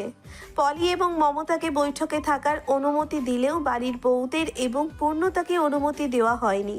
এতে অবশ্যই পূর্ণতার কোনো মাথা ব্যথা নেই। সে রান্নাঘরের এক কোণে মোড়া টেনে বসে গরুর মাংস খাচ্ছে। সাহেব গম্ভীর স্বরে বলে, কি হচ্ছে ইফাত? এইরকম খুন কে করতে পারে? ঈশান এবং ইমন মাথা নিচু করে আছে। ভয়ে তারা কাঁপছে। কিসের ভয় তাদের? এরকম লাশ দেখেই কি ভয় তাদের? হয়তো তাই। অভিও সাহেবের মতো গম্ভীর সুরে বলে, যাদের সাথে অন্যায় করেছে তাদের মধ্যে থেকেই কেউ করেছে, অস্বাভাবিক কিছু নয়। বিরক্ত হয় সকলে। মামুন দাঁতে দাঁত চেপে বসে। তুই সাধু পুরুষ নয় যে বড় বড় কথা বলবি। অসাধু পুরুষও আমি নই। তোমাদের মতো আমার জিভ বেরিয়ে থাকে না। মেয়ে দেখলেই শরীর জ্বালায় না। ইফাত সাথে সাথে বলে, তা বেরোবে কেন? পেয়েছিস তো কচি বউ, যখন তখন মধু। বাকিটা শেষ করার আগে অভি ইফাদের নাক বরাবর ঘুষি মারে। ছিটকে খানিকটা দূরে সরে যায় ইফাদ। ব্যথায় কুকিয়ে ওঠে। চমকে ওঠে সকলে। মনির রেগে বলে, অভি, ওর গায়ে হাত কেন তুললি? অভি ইফাদের দিকে তাকিয়ে জবাব দেয়, চুপ। আমার বউয়ের নাম দ্বিতীয়বার মুখে আনলে ওর জিভ টেনে ছিঁড়ে দেবো আমি। সে চায় সকলে। সাহেব বলে, মেয়েটা তোমার তাবিজ করেছে না কি? হ্যাঁ করেছে, তাবিজ করেছে আমায়। আর দাদু ভাই তোমাকেও বলছি, পূর্ণতার দিকে তাকালে ভয়ঙ্কর মৃত্যু উপহার পাবে তুমি। আমি তোমার গায়ে হাত তুলতে পারবো না বলে কিন্তু বেঁচে যাবে না। বলেই অভি বেরিয়ে যায়। সাহেব নিচের ফকফকে সাদা দাড়িতে হাত বলিয়ে তাকায় পলির পানে। মমতা বেগম চুপসে আছেন। তুমি কিছু করতে পারলে না? পলি তাচ্ছিল্য হেসে বলে, আমাকে পতিতালয়ে দিয়ে আসুন। পূর্ণতার ক্ষতি আমি করতে পারবো না, ক্ষমা করবেন। পলিও বেরিয়ে যায়। মমতা বিশ্ব জয়ের হাসি হেসে বলে, ভুল মানুষের উপর ভরসা করলে দিন শেষে এইভাবেই ঠকতে হবে। শিউলি একটু পরপর তাকাচ্ছে পূর্ণতার দিকে। ইতিমধ্যেই 6 পিস গোস্ত পেটে চালান করেছে সে। সব খেয়ে ফেলবে নাকি? পূর্ণতার শাশুড়ির নজর খেয়াল করে একটু এগিয়ে বসে। শিউলি রুটি বেলছিল। পূর্ণতা এগিয়ে এসে বলে, মা, আপনি আমায় ভালোবাসেন? শিউলি চমকায়, সাথে সাথে জবাব দিতে পারে না। শুকনো ঢোক গিলে একটু সময় নিয়ে বলে, হ্যাঁ বাসি তো। আমিও জানি তো মা, আমিও আপনাকে ভালোবাসি। শিউলি মলিন হাসে। পূর্ণতা গোস্তের টুকরোয় কামড় দিয়ে বলে, মা, আপনার বুকে চাকু চালালে আমায় রক্ষা করবেন তো? শিউলি বেগম চমকে ওঠে, আতঙ্কিত দৃষ্টিতে তাকায় পূর্ণতার মুখপানে। হাসে পূর্ণ, হাত ধুয়ে হাত মুছে শিউলি বেগমের আঁচলে, সাথে মুখটাও মুছে নেয়। অতঃপর 2 হাতে চাপটে জড়িয়ে পিঠে মাথা এগিয়ে চড়ে শ্বাস নেয়। আহা, তোমার শরীরে মামা একটা গন্ধ আছে, যেটা আমার মায়ের শরীরে পাই আমি। শিউলি জিভ দ্বারা ঠোঁট ভিজিয়ে নেয়, কিছু বলার মতো খুঁজে পাচ্ছে না। পূর্ণতা চুমু খায় শিউলির পিঠে। মা জানো, ওরা না আমার মায়ের দিকে নজর দিয়েছে, আমার মাকে তুলে এনেছিল, আমার বোনের মতো মায়ের পরিণতি করতে চাচ্ছে। মা তুমি বলো না, কি করে আমার মাকে বাঁচাবো আমি? মুখের কোণে পানি আসে পূর্ণতার। শিউলি নিজের থেকে পূর্ণতাকে ছাড়িয়ে পূর্ণতার দিকে ঘোরে। জল ভরা দৃষ্টি দেখে একটু মায়া হয় শিউলির। সে পূর্ণতার মাথায় হাত বুলিয়ে দেয়। তোমার মতো মেয়ে থাকতে তোমার মায়ের শরীরে হাত দেবে এমন স্পর্ধা কারো নেই। পূর্ণতা তাচ্ছিল্য হাসে। ঠিকই বলেছ, আমিই বাঁচাবো আমার মাকে। শিউলি প্রতি উত্তরে শুধু একটু হাসে। স্কুলের গেটে পা রাখতেই পূর্ণতার কানে আসে 25 জন মেয়ে গায়েব। তাদের কোথাও খুঁজে পাওয়া যাচ্ছে না। মাথা গরম হয়ে যায় পূর্ণতার। ঠিক বুঝতে পেরেছে এসব কার কারসাজি। ক্লাসরুমে ঢুকে না পূর্ণতা, গেট থেকেই উল্টে রাস্তায় পা বাড়ায়। উদ্দেশ্য ইফতিয়ারের বাড়িতে যাওয়া। আজকে এর একটা বিহিত পূর্ণতা চাই। সবগুলো মেয়েকে সহি সালামতে বাড়িতে পৌঁছে দেবে, এটাই পূর্ণতার প্রতিজ্ঞা। তার জন্য ইফতিয়ারের বাড়িতে কেন? তবে কি পূর্ণতা ইফতিয়ারকে ভরসা করছে? ইফতিয়ারের প্রতি নির্ভরশীল হয়ে পড়ছে? ইফতিয়ার এবং অভি মুখোমুখি বসে আছে। ইফতিয়ারের চোখ দুটো টকটকে লাল বর্ণ ধারণ করেছে। এটা অবশ্য জ্বরের প্রভাবে। মিষ্টি এক কোণায় জড়সড় হয়ে দাঁড়িয়ে আছে। সে থাকতে চায়নি এদের কথার মধ্যে, কিন্তু অভির কড়া নির্দেশ এখানে থাকতে হবে। অভি ইফতিয়ারকে দেখে বরাবরই মুগ্ধ হয়। পুরুষ মানুষ এত সুন্দর হয় নাকি? ছেলে হয়েও অন্য ছেলের প্রশংসা করতে পিছুপা হয় না অভি। নিঃসন্দেহে অভির থেকে ইফতিয়ার 100 গুণে বেশি সুন্দর। অভি এবং ইফতিয়ার এক জায়গায় দাঁড়ালে সকলের দৃষ্টি ইফতিয়ারের দিকে থাকবে। অভির নিশ্চুপতা দেখে ইফতিয়ার বলে, বাবা মা বোন পরিবার ফেলে আমি এখানে পড়ে আছি পূর্ণতা নিরাপত্তা দিতে। যতবার পূর্ণতা বিপদে পড়েছে ততবার তাকে আমি বাঁচিয়েছি। তাহলে স্বামী হিসেবে আপনি কি করলেন? বউয়ের নিরাপত্তা দিতে পারেন না, তাহলে আপনি কেমন স্বামী? অভি জবাব দেয় না, মাথা নিচু করে ফেলে। ভালোবাসলে আগলে রাখতে জানতে হয়, ভালোবাসলে ভালো রাখতে জানতে হয়। অভি অকপটে জবাব দেয়, তুমি আবার পূর্ণতার থেকে দূরে থাকবে, তাকে ইমপ্রেস করার চেষ্টা একদম করবে না। হো হো করে হেসে ওঠে ইফতিয়ার। টোল পড়া গালের প্রাণ খোলা হাসিতে বোধহয় ইফতিয়ারের সৌন্দর্য আরও বেড়ে গেল। হাসি নিয়ন্ত্রণে আনে ইফতিয়ার। চোখের কোণে পানি জমেছে হাসতে হাসতে। আপনি আসলে পূর্ণতাকে ভালোবাসেননি মিস্টার অভিরাজ। চিনতে পারেননি তাকে, আর চিনতে পারেননি আমাকে। আমি আপনার বিপক্ষে ভোটে দাঁড়িয়েছিলাম, ক্ষমতার লোভী নয়, শুধুমাত্র আপনাকে ভালো পথে আনতে। ক্ষমতা হারালে আপনি একবার চাকরি খুঁজতেন, সারাদিন অফিস করে সন্ধ্যায় বাসায় ফিরে পূর্ণতার হাসি মুখটা দেখে প্রাণ জুড়াতেন। সুন্দর একটা জীবন হতো আপনাদের। মারামারি কাটাকাটি নারী পাচার এসব মাথায় আসতো না। আর পূর্ণতা, যার প্রতিটা নিঃশ্বাসে এমপি সাহেব নামটা জড়িয়ে থাকে, তাকে কি করে ইমপ্রেস করবো আমি? অভিনামক পুরুষটার বা পাঁচরের হাড় দ্বারা যাকে সৃষ্টি করা হয়েছে, তাকে কি করে ফিরে আনবো? উপায় জানা থাকলে ইফতিয়ার চৌধুরীকে কেউ আটকে রাখতে পারতো না। অভি নিজেও কথাটা মানে, তারপরও নিজের বইয়ের প্রতি অন্য একটা পুরুষের দুর্বলতা সে মানতে পারে না। অভি দাঁড়িয়ে যায়, মিষ্টির দিকে তাকিয়ে বলে, বাড়ি চল বনু। তারপর নজর ঘুরিয়ে ইফতিয়ারের দিকে তাকায়। এই সপ্তাহের মধ্যেই পরিবার নিয়ে আমার বাড়িতে যাওয়ার আমন্ত্রণ রইল। মিষ্টিকে অতি দ্রুত আপনার হাতে তুলে দিতে চাচ্ছি। মিষ্টি চমকালেও ইফতিয়ার শান্ত ভঙ্গিমায় দাঁড়িয়ে পড়ে, মাথা চুলকে বলে, নিজের ভালোবাসাকে পাইনি বলে মিষ্টি ভালোবাসা অবহেলা করব এতটা পাষাণ আমি নই। অবশ্যই মিষ্টিকে বউ বানিয়ে সসম্মানে ঘরে তুলব। তার আগে জমিদার বাড়িটাকে ধ্বংস করব। বাপের রাজ্যে আগুন লাগিয়ে পূর্ণতাকে নিশ্চিত সুন্দর একটা সংসার দিয়ে তারপরে নিজের সংসার শুরু করব, তার আগে নয়। ইফতিয়ারের কথা অভির ভালো লাগে না, তাই সে বড় বড় পা ফেলে বেরিয়ে যায় আলিশান প্রাসাদ হতে। অভির পেছনে ছোটে মিষ্টি, অবশ্যই ইফতিয়ারকে সাবধানে থাকতে বলতে ভোলে না। পূর্ণতা ইফতিয়ারের কালো বাগান ছাড়িয়ে মেইন রোডে উঠতে উঠতেই দেখতে পাই অভির কালো রঙের জিপ গাড়িখানা ছুটে চলেছে। হতাশ হয় পূর্ণতা, যা বাবা, লোকটা চলে গেল, এবার পূর্ণতাকে এতটা রাস্তা হেঁটে যেতে হবে। ব্যাপারখানা হলো পূর্ণতা জানতো অভি ইফতিয়ারের বাড়িতে এসেছে মিষ্টিকে নিতে, তাই সে ইফতিয়ারের বাড়িতে এসেছিল। অগত্যা পূর্ণতা মাথা নিচু করে হাঁটতে থাকে, কাছে পয়সা নেই যে রিক্সা অটো নিবে। তবে পূর্ণতা ক্লান্ত হয় না, বিচলিতও হয় না, বরং রেগে নিজের মনটাকে শক্ত করে। মেয়েদের সে উদ্ধার করবে, যে করেই হোক, নিজের জীবন দিয়ে হলেও ওই মেয়েগুলোর প্রাণ সে বাঁচাবে। দেশের বাইরে মেয়েগুলোকে যেতে দিবে না। মনে মনে কঠোর পরিকল্পনা এঁটে ফেলে পূর্ণতা। এবার শুধু অফির দেখা পাওয়ার অপেক্ষা। কিন্তু কখন দেখা পাবে এমপি সাহেবের সাথে, সে কখন বাসায় ফিরবে পূর্ণতা জানে না, বা আজকে ফিরবে কিনা এটাও সে জানে না। নানান কথা ভাবতে ভাবতে পূর্ণতা পৌঁছে যায় জমিদার বাড়িতে। দারোয়ান গেটে নেই, মনে মনে পূর্ণতা আওড়ায়, জমিদারের মতোই ধোঁকাবাজ দারোয়ান দুটো। অতঃপর পূর্ণতা পা বাড়ায় জমিদারের পতিতালয়ের দিকে।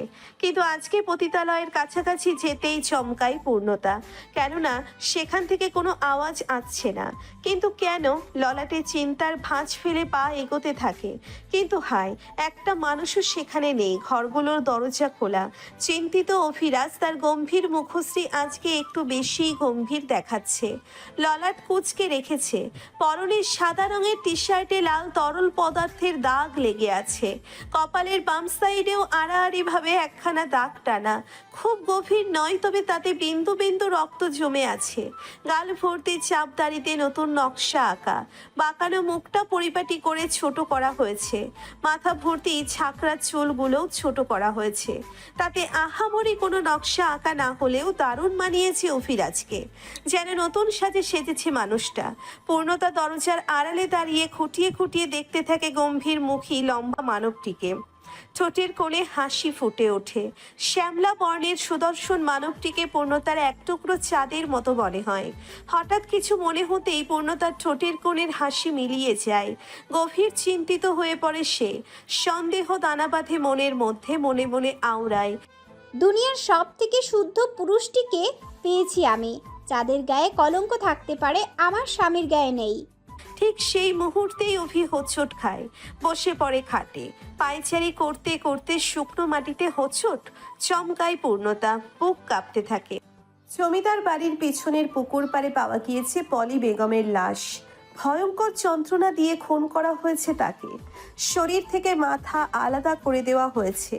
গায়ে এক ফোঁটা কাপড় ছিল না। খুন করার আগে তার শরীরের উপরে পশুদের ছোঁয়া পড়েছে, সেটা ঢের বোঝা যাচ্ছে। স্তব্ধ হয়ে দাঁড়িয়ে রয়েছে পূর্ণতা, চোখের পলক ফেলছে না। ভীষণ চমকেছে সে এবং ভয়ও পেয়েছে বেশ। পলি বেগমকে পূর্ণতা সম্মান করত। মানুষটা ভালো, কিন্তু ভীষণ বোকা। মনে পড়ে সেই দিনের কথা, যেদিন প্রথমবার জমিদারদের তৈরি পতিতালয়ে পা রেখেছিল পূর্ণতা। ঈশান এবং ইমনের সহায়তা পৌঁছেছিল পলি বেগমের নিকট। আলিশান এক রুমে পায়ের ওপর পা তুলে পান চিবুচ্ছিল পলি। পূর্ণতাকে সে চেনে না, তবে ঈশান এবং ইমনকে চিনত। জমিদার নাতি তারা, না চিনে উপায় আছে? মিতুকেও দেখা গিয়েছিল সেই গৃহে। আধখোলা কাপড় পরনে তার। বুড়ো একটা লোককে টেনে নিজ কক্ষে নিয়ে যাচ্ছে। ঘৃণায় গা গুলিয়ে এসেছিল ঈশানের। এই সেই মিতু যাকে মন প্রাণ উজাড় করে ভালোবেসেছিল ঈশান। পলি বেগম এদের দেখে সোজা হয়ে বসে, কাট কাট গলায় শুধায়, এখানে কি চাই? পূর্ণতা পলি বেগমের অনুমতি ব্যতীত বসে পড়ে তার পাশে। চোখে চোখ রেখে বলে, আপনার সাথে কথা বলতে চাই। পলি বেগম খানিকটা সরে বসে, যেন সে চাইছে না তার ছোঁয়া পূর্ণতার শরীরে লাগুক। বিষয়টা বুঝতে পেরে পূর্ণতা মুচকি হাসে। আমি চাচ্ছি আপনি জমিদারকে বিয়ে করুন এবং এই পতিতালয় ত্যাগ করে জমিদার বাড়িতে পা রাখুন। তাচ্ছিল্যের হাসে পলি। এখানেই শান্তি, জমিদার বাড়ি নামক নরকে আমি পা রাখতে চাই না। এখানে আপনাকে কেউ সম্মানের চোখে দেখে না, সকলের চোখে আপনি খারাপ অভিশাপ কুড়াচ্ছেন নিষ্পাপ মেয়েগুলোর থেকে। তাদের ধারণা আপনিই তাদের জীবন নষ্ট করছেন। নারী পাচারকারীর মূল সদস্য আপনিই, কিন্তু এটা তো সঠিক নয়, তাই না? তাহলে আপনার কি উচিত নয় এখান থেকে বের হওয়া? পলি বেগম জবাব দেয় না। পূর্ণতা ফের বলে, আপনারও একটা পরিবার ছিল, স্বামী, সংসার, সন্তান সব ছিল, যার জন্য আপনি আপনার পরিবার হারালেন। তাকে শাস্তি দিবেন না? প্রতিশোধ নিতে ইচ্ছে করে না? দীর্ঘশ্বাস ফেলে পলি, অতঃপর শুধায়, কি করতে হবে? খুশি হয় পূর্ণতা। ঈশান ইবানও বেশ খুশি হয়। কিছু না, শুধু জমিদার যখন আপনার কাছে আসবে, অন্তরঙ্গ অবস্থায় ঘনিষ্ঠ হতেই তার কাছে বায়না ধরবেন বিয়ে করার জন্য। এটা সেটা বোঝাবেন, দেখবেন সে গলে যাবে। বাকিটা আমরা দেখছি। সেই দিন যদি পূর্ণতা পলি বেগমকে জমিদার বাড়িতে না আনতো, তাহলে আজকে পলি বেগমের এই পরিণতি হতো না। হাঁটু মুড়ে বসে পড়ে পূর্ণতা, বিড়বিড় করে বলে, আমার সকল প্রিয় মানুষ হারিয়ে যাচ্ছে, ওরা আমাকে একটু একটু করে ভেঙে দিচ্ছে। আমি কার জন্য লড়াই করব? কিসের আশায় লড়াই করব? জমিদার সাহেব বেশ খোশ মেজাজে আছেন। কারো কাছে আবৃত্ত লাঠি ভর দিয়ে সকলকে জায়গা দেখিয়ে দিচ্ছে কোথায় কবর দেওয়া হবে পলি বেগমকে। জমিদার বাড়ির মহিলারা নিজ নিজ কক্ষ হতে দেখছেন বাড়ির সামনে আয়োজিত কবর খোদাই এবং লাশকে গোসল করানোর দৃশ্য। বরাবরের মতো আজকেও পূর্ণতা অভিকে পাশে পাই না। নিজ কক্ষে হাউমাউ করে কাঁদতে থাকে। জীবনটা এমন না হলেও পারত। 2 দিনের এই দুনিয়ায় মানুষের কত চাহিদা মেটাতে মানুষ নানা রকমের পাপ কার্যে লিপ্ত হয়ে পড়ে, অথচ একবারও চিন্তা করে না আমাদের শেষ ঠিকানা হবে কবর। একজন রয়েছে যে আমাদের বিচার করবে। সব পাপ কার্যের হিসাব তাকে কড়াই গন্ডায় বুঝিয়ে দিতে হবে। কাঁদতে কাঁদতে ক্লান্ত হয়ে পূর্ণতা মুখ তুলে জানালার দিকে তাকায়। তখনই তার নজর পড়ে জানালার পাশে পড়ার টেবিলের ওপর সেই কালো রঙের ডায়েরি। নিশ্চয়ই কোনো বার্তা রয়েছে তাতে। ধীরে সুস্থে উঠে দাঁড়ায় পূর্ণতা। এলোমেলো চুলগুলো হাত খোপা করে এগিয়ে যায় ডায়েরির নিকট। ডায়েরিখানা হাতে তুলে কাঙ্ক্ষিত পৃষ্ঠায় নজর বুলায়। আজকেও গোটা গোটা অক্ষরে লেখা রয়েছে, বুঝলে পূর্ণতা, ওরা তোমাকে দুর্বল করে দিতে চাচ্ছে। ওদের উদ্দেশ্য সফল হতে দিও না। নিজের লক্ষ্যে স্থির থাকো। মৃত্যুকে ভয় পেও না, জন্ম নিয়েছ, মরতে হবেই। দীর্ঘশ্বাস ফেলে পূর্ণতা ডায়েরিখানা বন্ধ করে হাতের উল্টো পিঠে চোখের পানি মুছে নেয়। এমপি সাহেব, আপনাকে আমার ভীষণ প্রয়োজন। কোথায় আপনি? পুরুষ মানুষের হাতিয়ার কোনটা জানো তো? তার পুরুষত্ব। যে পুরুষ নিজের পুরুষত্ব জাহির করতে পারে তাকেই বীর পুরুষ উপাধি দেওয়া হয়। আমার তো মাঝে মধ্যে সন্দেহ হয় তুমি পুরুষ তো। শান্ত দৃষ্টিতে মনার দিকে তাকায় অভি। খোলামেলা পোশাকে আবেদনময়ী ভঙ্গিমায় অভিরাজকে আকৃষ্ট করতে ব্যর্থ হয়ে এখন উস্কানিমূলক কথা বলছে। ঢের বুঝতে পারে অভি। নানু ভাইকে দেখো না অভি, বুড়ো বয়সেও 2-4টা মেয়েকে তৃপ্তি দিতে সক্ষম। দাঁড়িয়ে পড়ে অভি। তাহলে তোমার নানু ভাইয়ের থেকে তৃপ্তি মিটিয়ে নাও। আমি সত্যি পুরুষ নই, আমি মহাপুরুষ। বউ ছাড়া অন্য নারীর দিকে তাকাতেও আমার অস্বস্তি হয়। আমার পেছনে ঘুর ঘুর করে তোমার তৃপ্তি মিটবে না মনা। তুমি অন্য কোনো উপায় অবলম্বন করো। বলেই বেরিয়ে যায় অভি। চোখ বন্ধ করে নিজের রাগ নিয়ন্ত্রণে আনার চেষ্টা চালায় মনা। খুব কায়দা করে জমিদার সাহেব অভির সাথে মনার কথা বলার সুযোগ করে দিয়েছিল। মনাও আপ্রাণ চেষ্টা করেছে অভিকে আকৃষ্ট করতে, কিন্তু সে ব্যর্থ। কি আছে তোমার ওই একরত্তি বইয়ের মধ্যে যা অন্য নারীর মধ্যে নেই? ইফাত বেশ কায়দা করে ঢুকে পড়ে পূর্ণতার কক্ষে। ভেতর থেকে ভালো করে দরজা বন্ধ করে দেয়। পাক্কা খবর আছে তার কাছে অভি বাড়িতে নেই, ফিরতেও বেশ দেরি হবে। ইমন, ঈশান পলি বেগমকে কবর দিতে ব্যস্ত। তাদের মানসিক অবস্থা ভালো নেই, এটাই সুযোগ পূর্ণতাকে ছুঁয়ে দেখার। জিভ দ্বারা ঠোঁট ভিজিয়ে ইফাত এক পা করে এগোতে থাকে। পূর্ণতা জানালার ধারে দাঁড়িয়ে আছে, দৃষ্টি তার দূরে আকাশের পানে। জীবনের হিসাব মেলাতে ব্যস্ত সে। লম্বা চুলগুলো কোমর ছাড়িয়ে হাঁটু পর্যন্ত পড়ে আছে, শাড়ির লম্বা আঁচলখানা ফ্লোর ছুঁয়েছে। ইফাত পূর্ণতার পেছনে বেশ খানিকটা দূরে দাঁড়িয়ে থাকে, ভালো করে দেখে নেয় পূর্ণতাকে, অতঃপর হাত এগিয়ে স্পর্শ করতে চায়। আমাকে ছোবেন না, আপনার নোংরা হাতের স্পর্শ আমার শরীরে ফোসকা ফেলে দেয়। চমকাই ইফাত, হাত ঘটিয়ে নেয়। কি করে জানলো পূর্ণতা? ইফাত তো নিঃশব্দে এসেছিল। পূর্ণতা ইফাতের দিকে ঘুরে দুপা পিছিয়ে যায় ইফাত। শুকনো ঢোক গিলে কিছু বলতে চায়, কিন্তু পূর্ণতা ইফাতকে থামিয়ে বলে, আপনার মৃত্যু আমার হাতে লেখা আছে, কিন্তু আমি আপনাকে মারতে চাই না। আপনি মারা গেলে আমার মা খুব কষ্ট পাবে। দ্বিতীয় সুযোগ দিলাম আপনাকে, শুধরে যান। বাঁকা হাসে ইফাত, ভ্রু কুঁচকে বলে, উল্টো বললে কথাটা তোমার মৃত্যু লেখা আছে আমার হাতে। আমি তোমার সুন্দর শরীরটায় হাত বুলিয়ে চিরতরে ঘুম পাড়িয়ে দেবো তোমায়। তোমাকে দেখলেই আমার শরীরের লোম দাঁড়িয়ে যায়, ইচ্ছে করে। বলতে বলতে পূর্ণতার কোমরে হাত দিতে যায়, আর তখনই একখানা ধারালো ছুরি ইফাতের হাত শরীর থেকে আলাদা করে দেয়। ফ্লোরে লুটিয়ে পড়ে হাত। ইফাত যন্ত্রণায় চিৎকার করে ওঠে। পূর্ণতাও ভয় পেয়ে দুপা পিছিয়ে যায়। গলা কাটা মুরগির মতো ছটফট করতে থাকে ইফাত। কোনোই হতে গোটা হাত জমিনে পড়ে আছে, সাদা ফ্লোর রক্তে লাল হয়ে গিয়েছে। ইফাতের গগন কাঁপানো আর্তনাদে গোটা কক্ষ মুখরিত। যন্ত্রণা বোধহয় সহ্যের সীমা পেরিয়েছে। বাঁচার তাগিদে তার এই ছটফটানি। পূর্ণতা দুই হাতে কান চেপে চোখ মুছে বন্ধ করে দিয়েছে গ্যাস। পূর্ণতা দুই হাতে কান চেপে চোখ মুখ খিচে বন্ধ করে দাঁড়িয়ে আছে, বুক কাঁপতে তার। মৃত্যুকে ভয় পায় সে, ভীষণ ভয় পায়। মাইকেল মধুসূদন দত্তের একটা কবিতার লাইন বরাবরই পূর্ণতা মনে রাখে।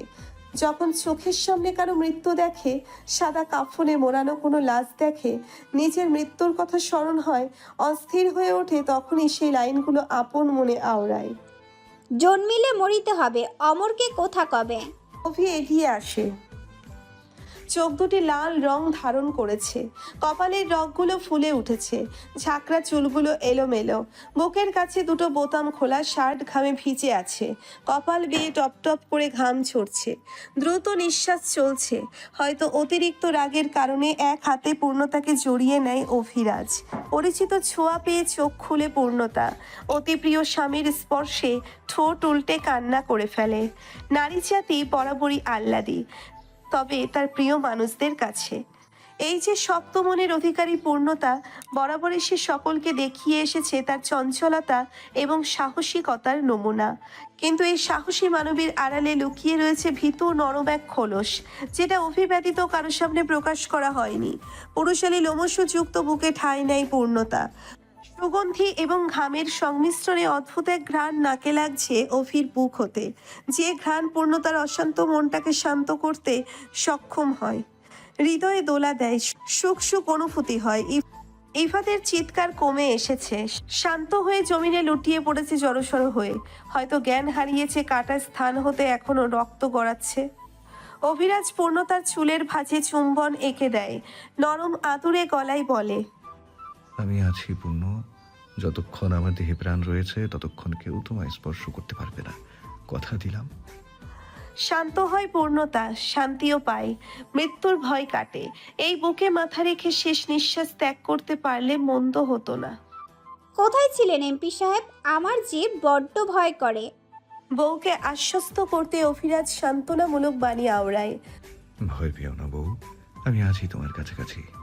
শহর হতে ইফতিয়ারের মা আমিনা বেগম, বাবা ইসমাইল এবং বড় বোন ইরিন এসেছে ইফতিয়ারকে দেখতে। বরাবরই ছেলে তাদের অবাধ্য।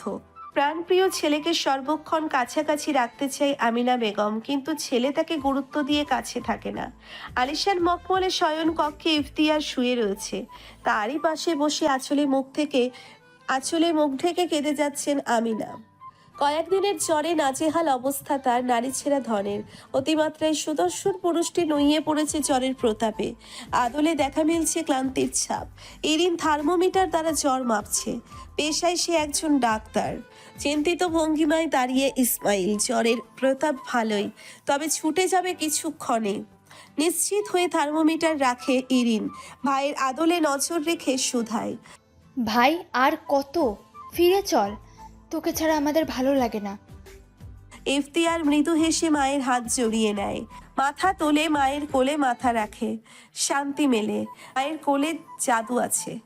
পূর্ণতাকে ডাকার লোহে পড়ে আছে এখানে, কি করে ফিরে বল। একটু থেমে আবার বলে, আবু জানিস কি দারুণ মায়ার মুখে। আমার দৃষ্টি ফেরে না, তৃষ্ণা মেটে না, মন ভরে না, কলিজে ঠান্ডা হয় না রে। যেদিন তৃষ্ণা মিটবে সেদিন ফিরব। দীর্ঘশ্বাস ফেলেন ইসমাইল। আমিনা ফুপিয়ে কেঁদে উঠে বলে, আমরা কেউ না, আমাদের কথা তোর মনে পড়ে না?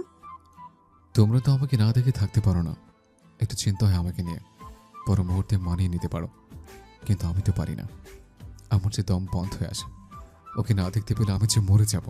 ছেলের অনুভূতি সম্পর্কে অবগত আমিনা বেগম নিজেও ভালোবাসা হারিয়ে ইসমাইলের হাত ধরেছেন। 30 বছর সংসার করছে, তবুও কি পুরনো ভালোবাসা বলতে পেরেছে? না, পারেনি। মনের কোণে এখনো উকি দেয় সেই কিশোরী বয়সের আবেগ। অস্থির হয়ে ওঠে মস্তিষ্ক, অসহ্য লাগতে লাগে দুনিয়া।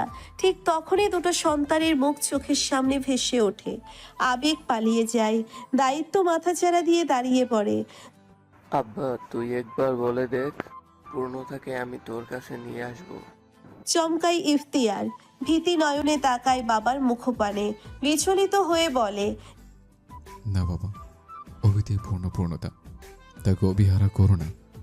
আমার ভাগ্যেও নেই। আল্লাহ বুঝেছে আমি পূর্ণতার জন্য সঠিক নই। অভির বাবাচরের হাত ধরে সৃষ্টি করেছে তাকে। আমি দূর থেকে তৃষ্ণা মেটাবো, বিশ্বাস আছে আমার। আল্লাহ নিশ্চয় আমাকে ঠকাবে না।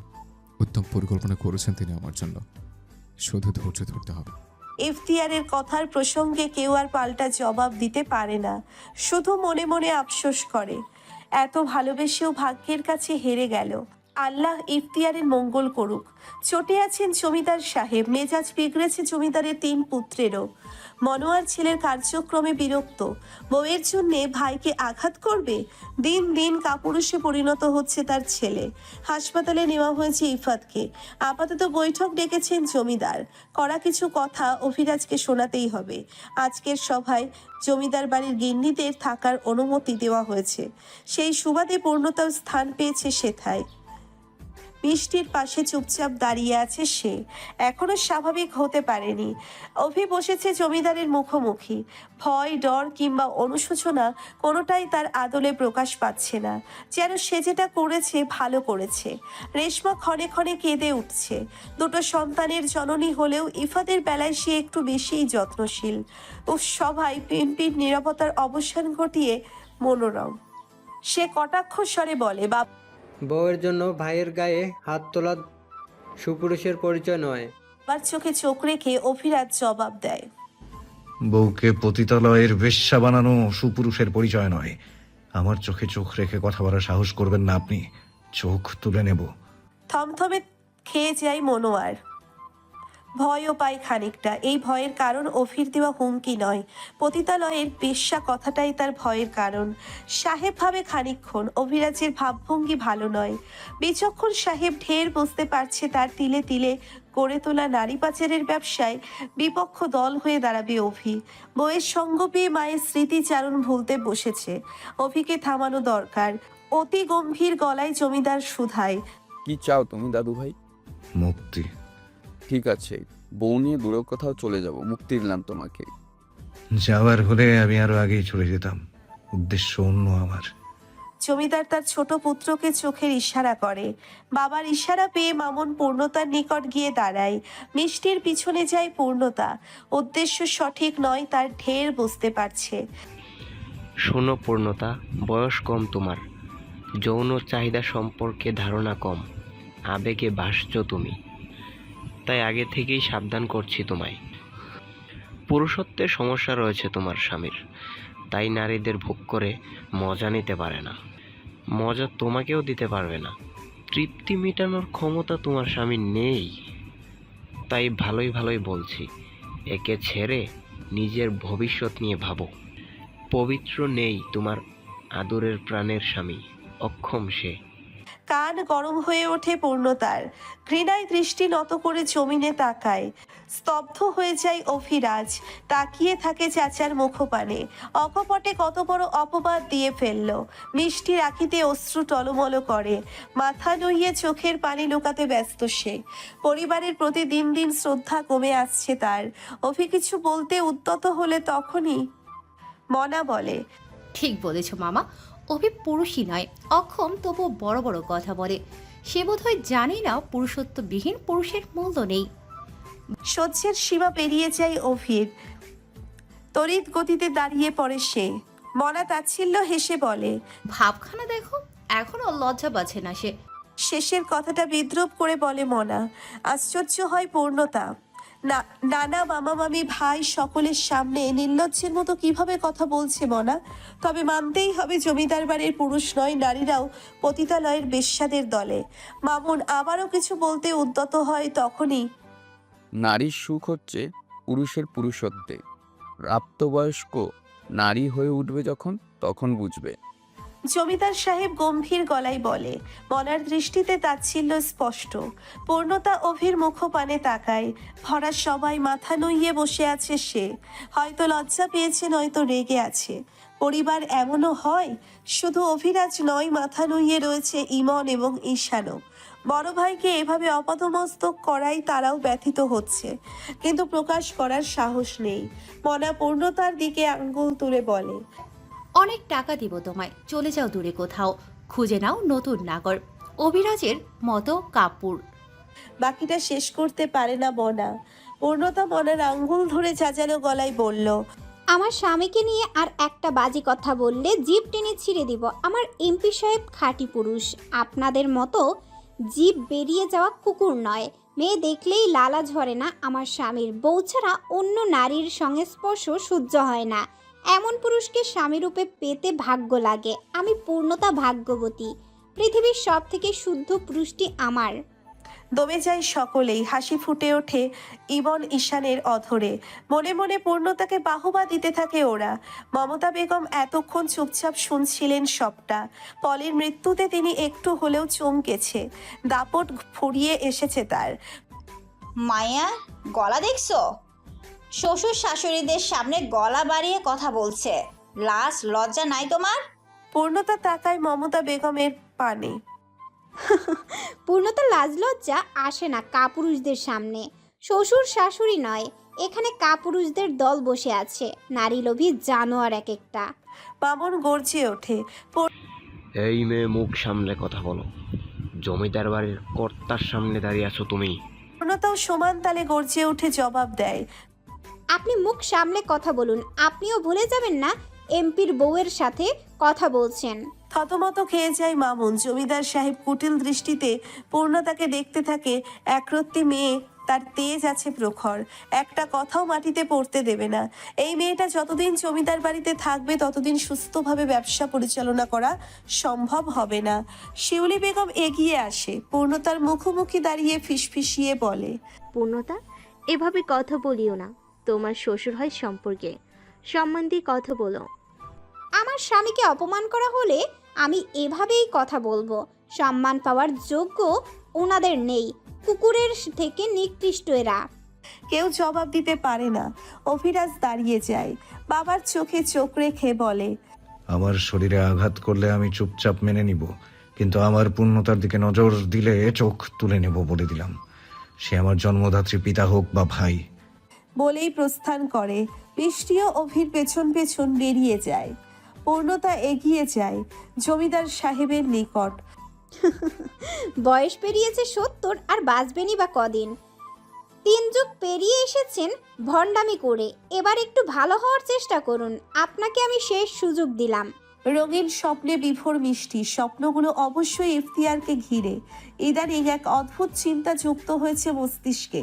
ইফতিয়ারের ছোঁয়া পেতে মরিয়া হয়ে উঠেছে। মানুষটা উষ্ণ আলিঙ্গন করলে কেমন অনুভূতি হবে? হাতে হাত রেখে অধর ছুঁয়ে দিলে ইস, আঁখি পল্লব বন্ধ করে ফেলে মিষ্টি। ঠোঁটের কোণে ফুটে ওঠে লজ্জা মাখা হাসি।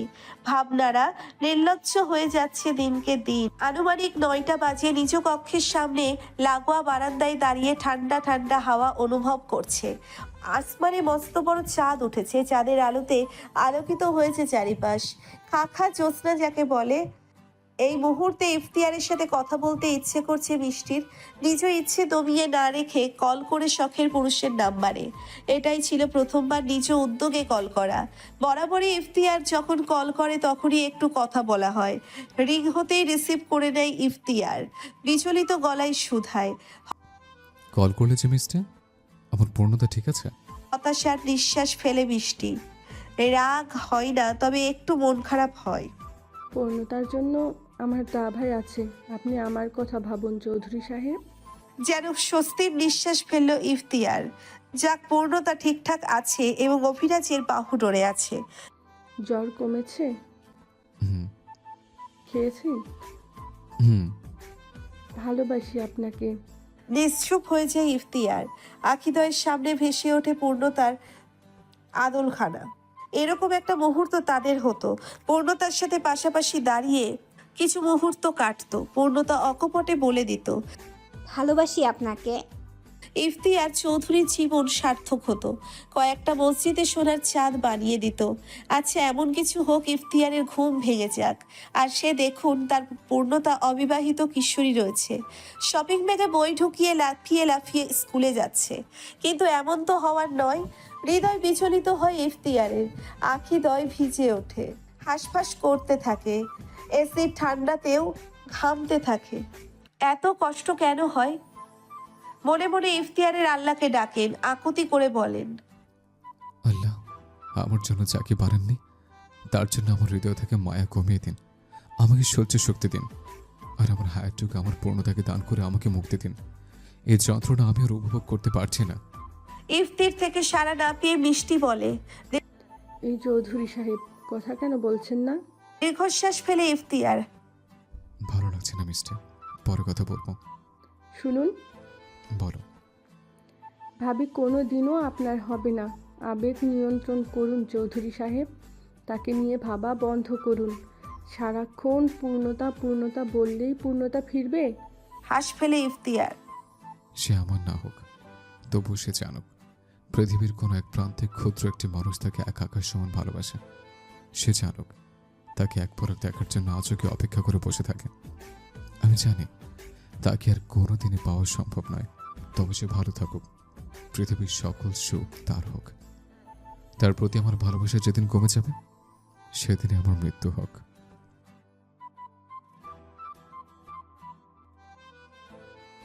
মিষ্টি, তুই হিংসুটে হয়ে যাচ্ছিস, এমনটা কিন্তু ঠিক নয়। তার থেকে ভালোবাসা পাওয়ার আশা ছেড়ে দে, শুধু তাকে সারা জীবন ভালোবাসার প্রতিজ্ঞা কর। সে যদি নিঃস্বার্থভাবে পূর্ণতাকে ভালোবাসতে পারে, তাহলে আমি কেন পারবো না স্বার্থহীনভাবে তাকে ভালোবাসতে? আল্লাহ শুধু আমাকে ধৈর্য দিক। বিড়বিড় করে বলে মিষ্টি। পূর্ণতার জন্য খাবার নিয়ে এসেছে অভি, একজন লোকও রেখেছে পূর্ণতার জন্য। সে সর্বক্ষণ পূর্ণতার কাজে ব্যস্ত করবে, খেয়াল রাখবে পূর্ণতার। মানুষটি অভিরাজের বিশ্বস্ত। বিছানায় বই খাতা ছড়িয়ে ছিটিয়ে পড়ছে পূর্ণতা। লম্বা চুলগুলো এলোমেলো হয়ে ছড়িয়ে ছিটিয়ে রয়েছে বিছানায়। নীল রঙের সুতি শাড়ি পরনে তার, ফর্সা গোলগাল আদলে চিন্তার রেখা। অভিরাজ বেশ বুঝতে পারছে অঙ্ক মেলাতে হিমশিম খাচ্ছে তার বউ। আনমনে হাসে, এগিয়ে যায় বউয়ের নিকট। খানিকক্ষণ দাঁড়িয়ে চোখ ভরে দেখে কক্ষে যে তার স্বামী প্রবেশ করেছে এবং তাকে মুগ্ধ নয়নে দেখছে, সেদিকে তার খেয়াল নেই পূর্ণতার। বই গোছাও পূর্ণ, খেয়ে নিবে আগে। চমকায় পূর্ণতা, দৃষ্টি মেলে তাকাই অভিরাজের মুখপানে। সচরাচর রাতে অভি থাকে না, আজকে যে থাকবে এটা ধারণা ছিল না পূর্ণতার, তাই সে জিজ্ঞেস করে, আপনি থাকবেন আজকে? বাঁ হাতের সাহায্যে কয়েকটা বই সরিয়ে বসে অভি। ভাত মাখতে মাখতে জবাব দেয়।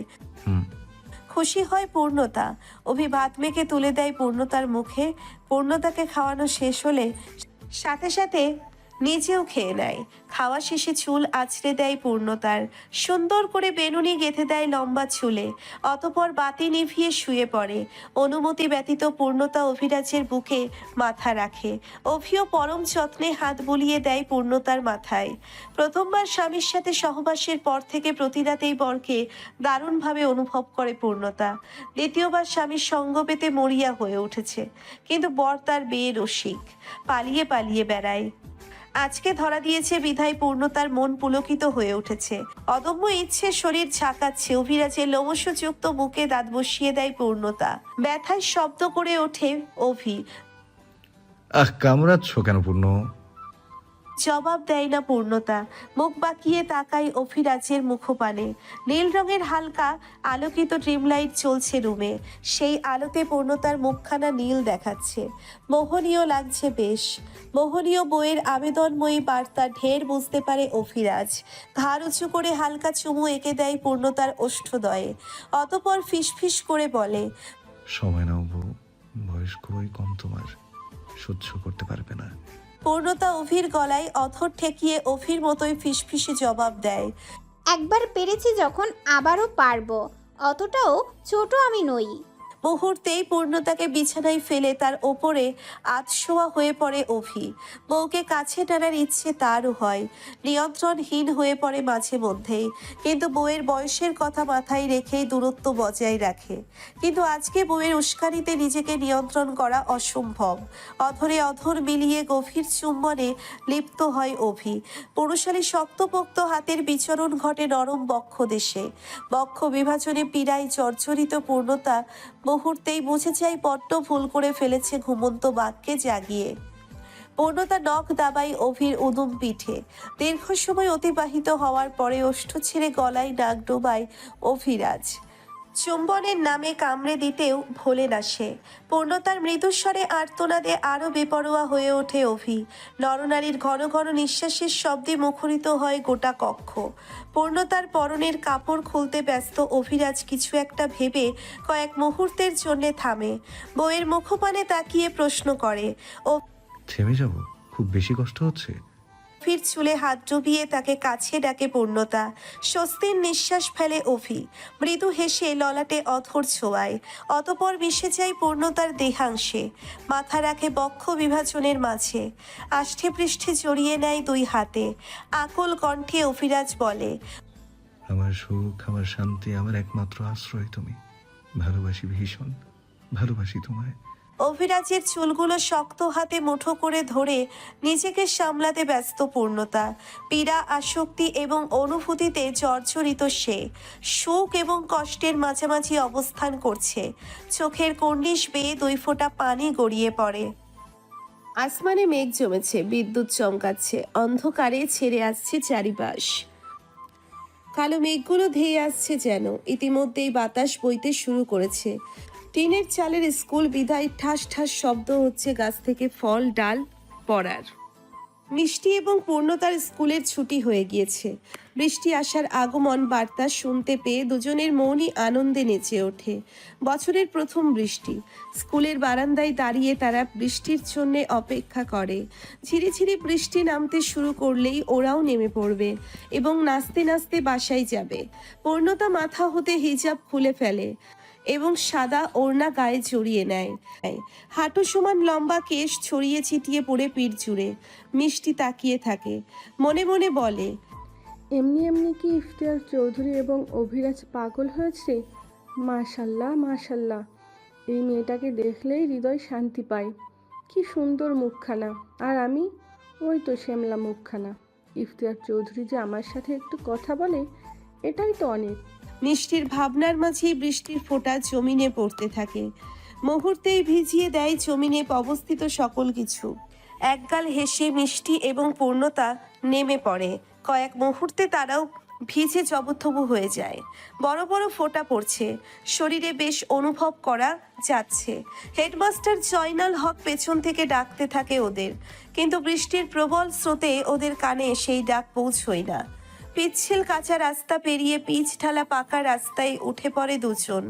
এই রাস্তা হতে ইফতিয়ার চৌধুরীর কালো গোলাপের বাগানটা স্পষ্ট দেখা যাচ্ছে। বৃষ্টির ফোঁটায় গাছগুলো কেমন সতেজ হয়ে উঠেছে। পূর্ণতা নামটা চোখ ধাঁধিয়ে যাচ্ছে। মৃদু হাসে পূর্ণতা, মিষ্টির হাত ধরে দৌড়তে থাকে। বৃষ্টি যেন ওদের এগোতে দিচ্ছে না। রাস্তায় পানি জমে যাচ্ছে। হঠাৎ ওরা লক্ষ্য করে একখানা কালো রঙের জিপ গাড়ি। বুঝতে বাকি নেই গাড়িখানা অভিরাজের।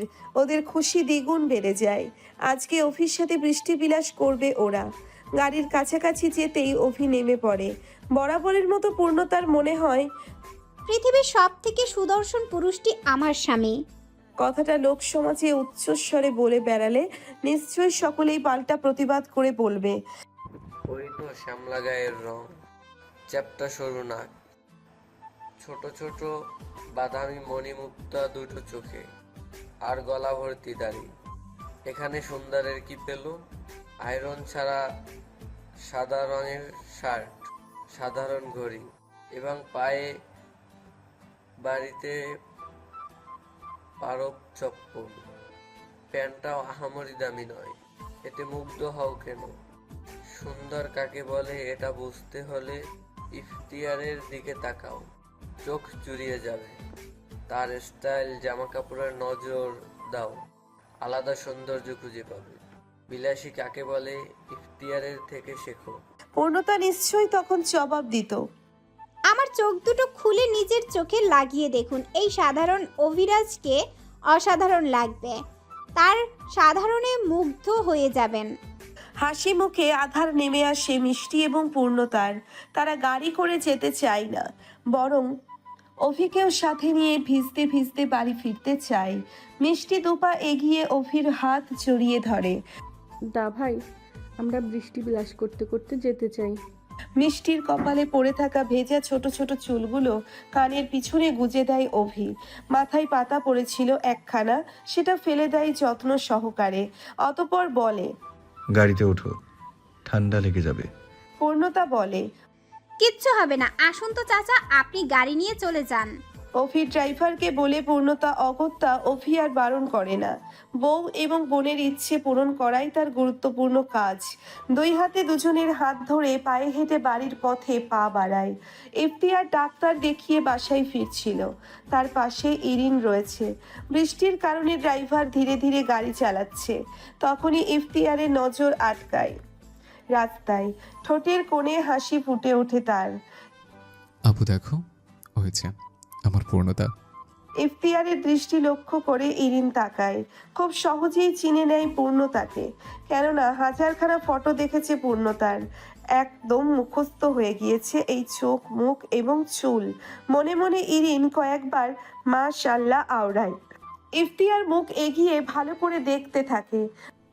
ও বৃষ্টিতে ভিজছে কেন? আর অভিটা অ্যালাউ করছে? নির্ঘাত আজকে জ্বর আসবে, চোখ মুখ লাল হয়ে যাবে, মাথা ব্যথা ছটফট করবে। কি করবো আমি আপু? আমাকে জলদি ডাক্তার পাঠাতে হবে। ভাইয়ের উত্তেজনা দেখে ইরিনের আঁখিদ্বয় ভিজে ওঠে। ইফতিয়ারকে আলতো করে জড়িয়ে ধরে। ওর পাশে ওর স্বামী আছে ভাই, এত উতলা কেন হচ্ছিস? মেয়েটা তোর নেই।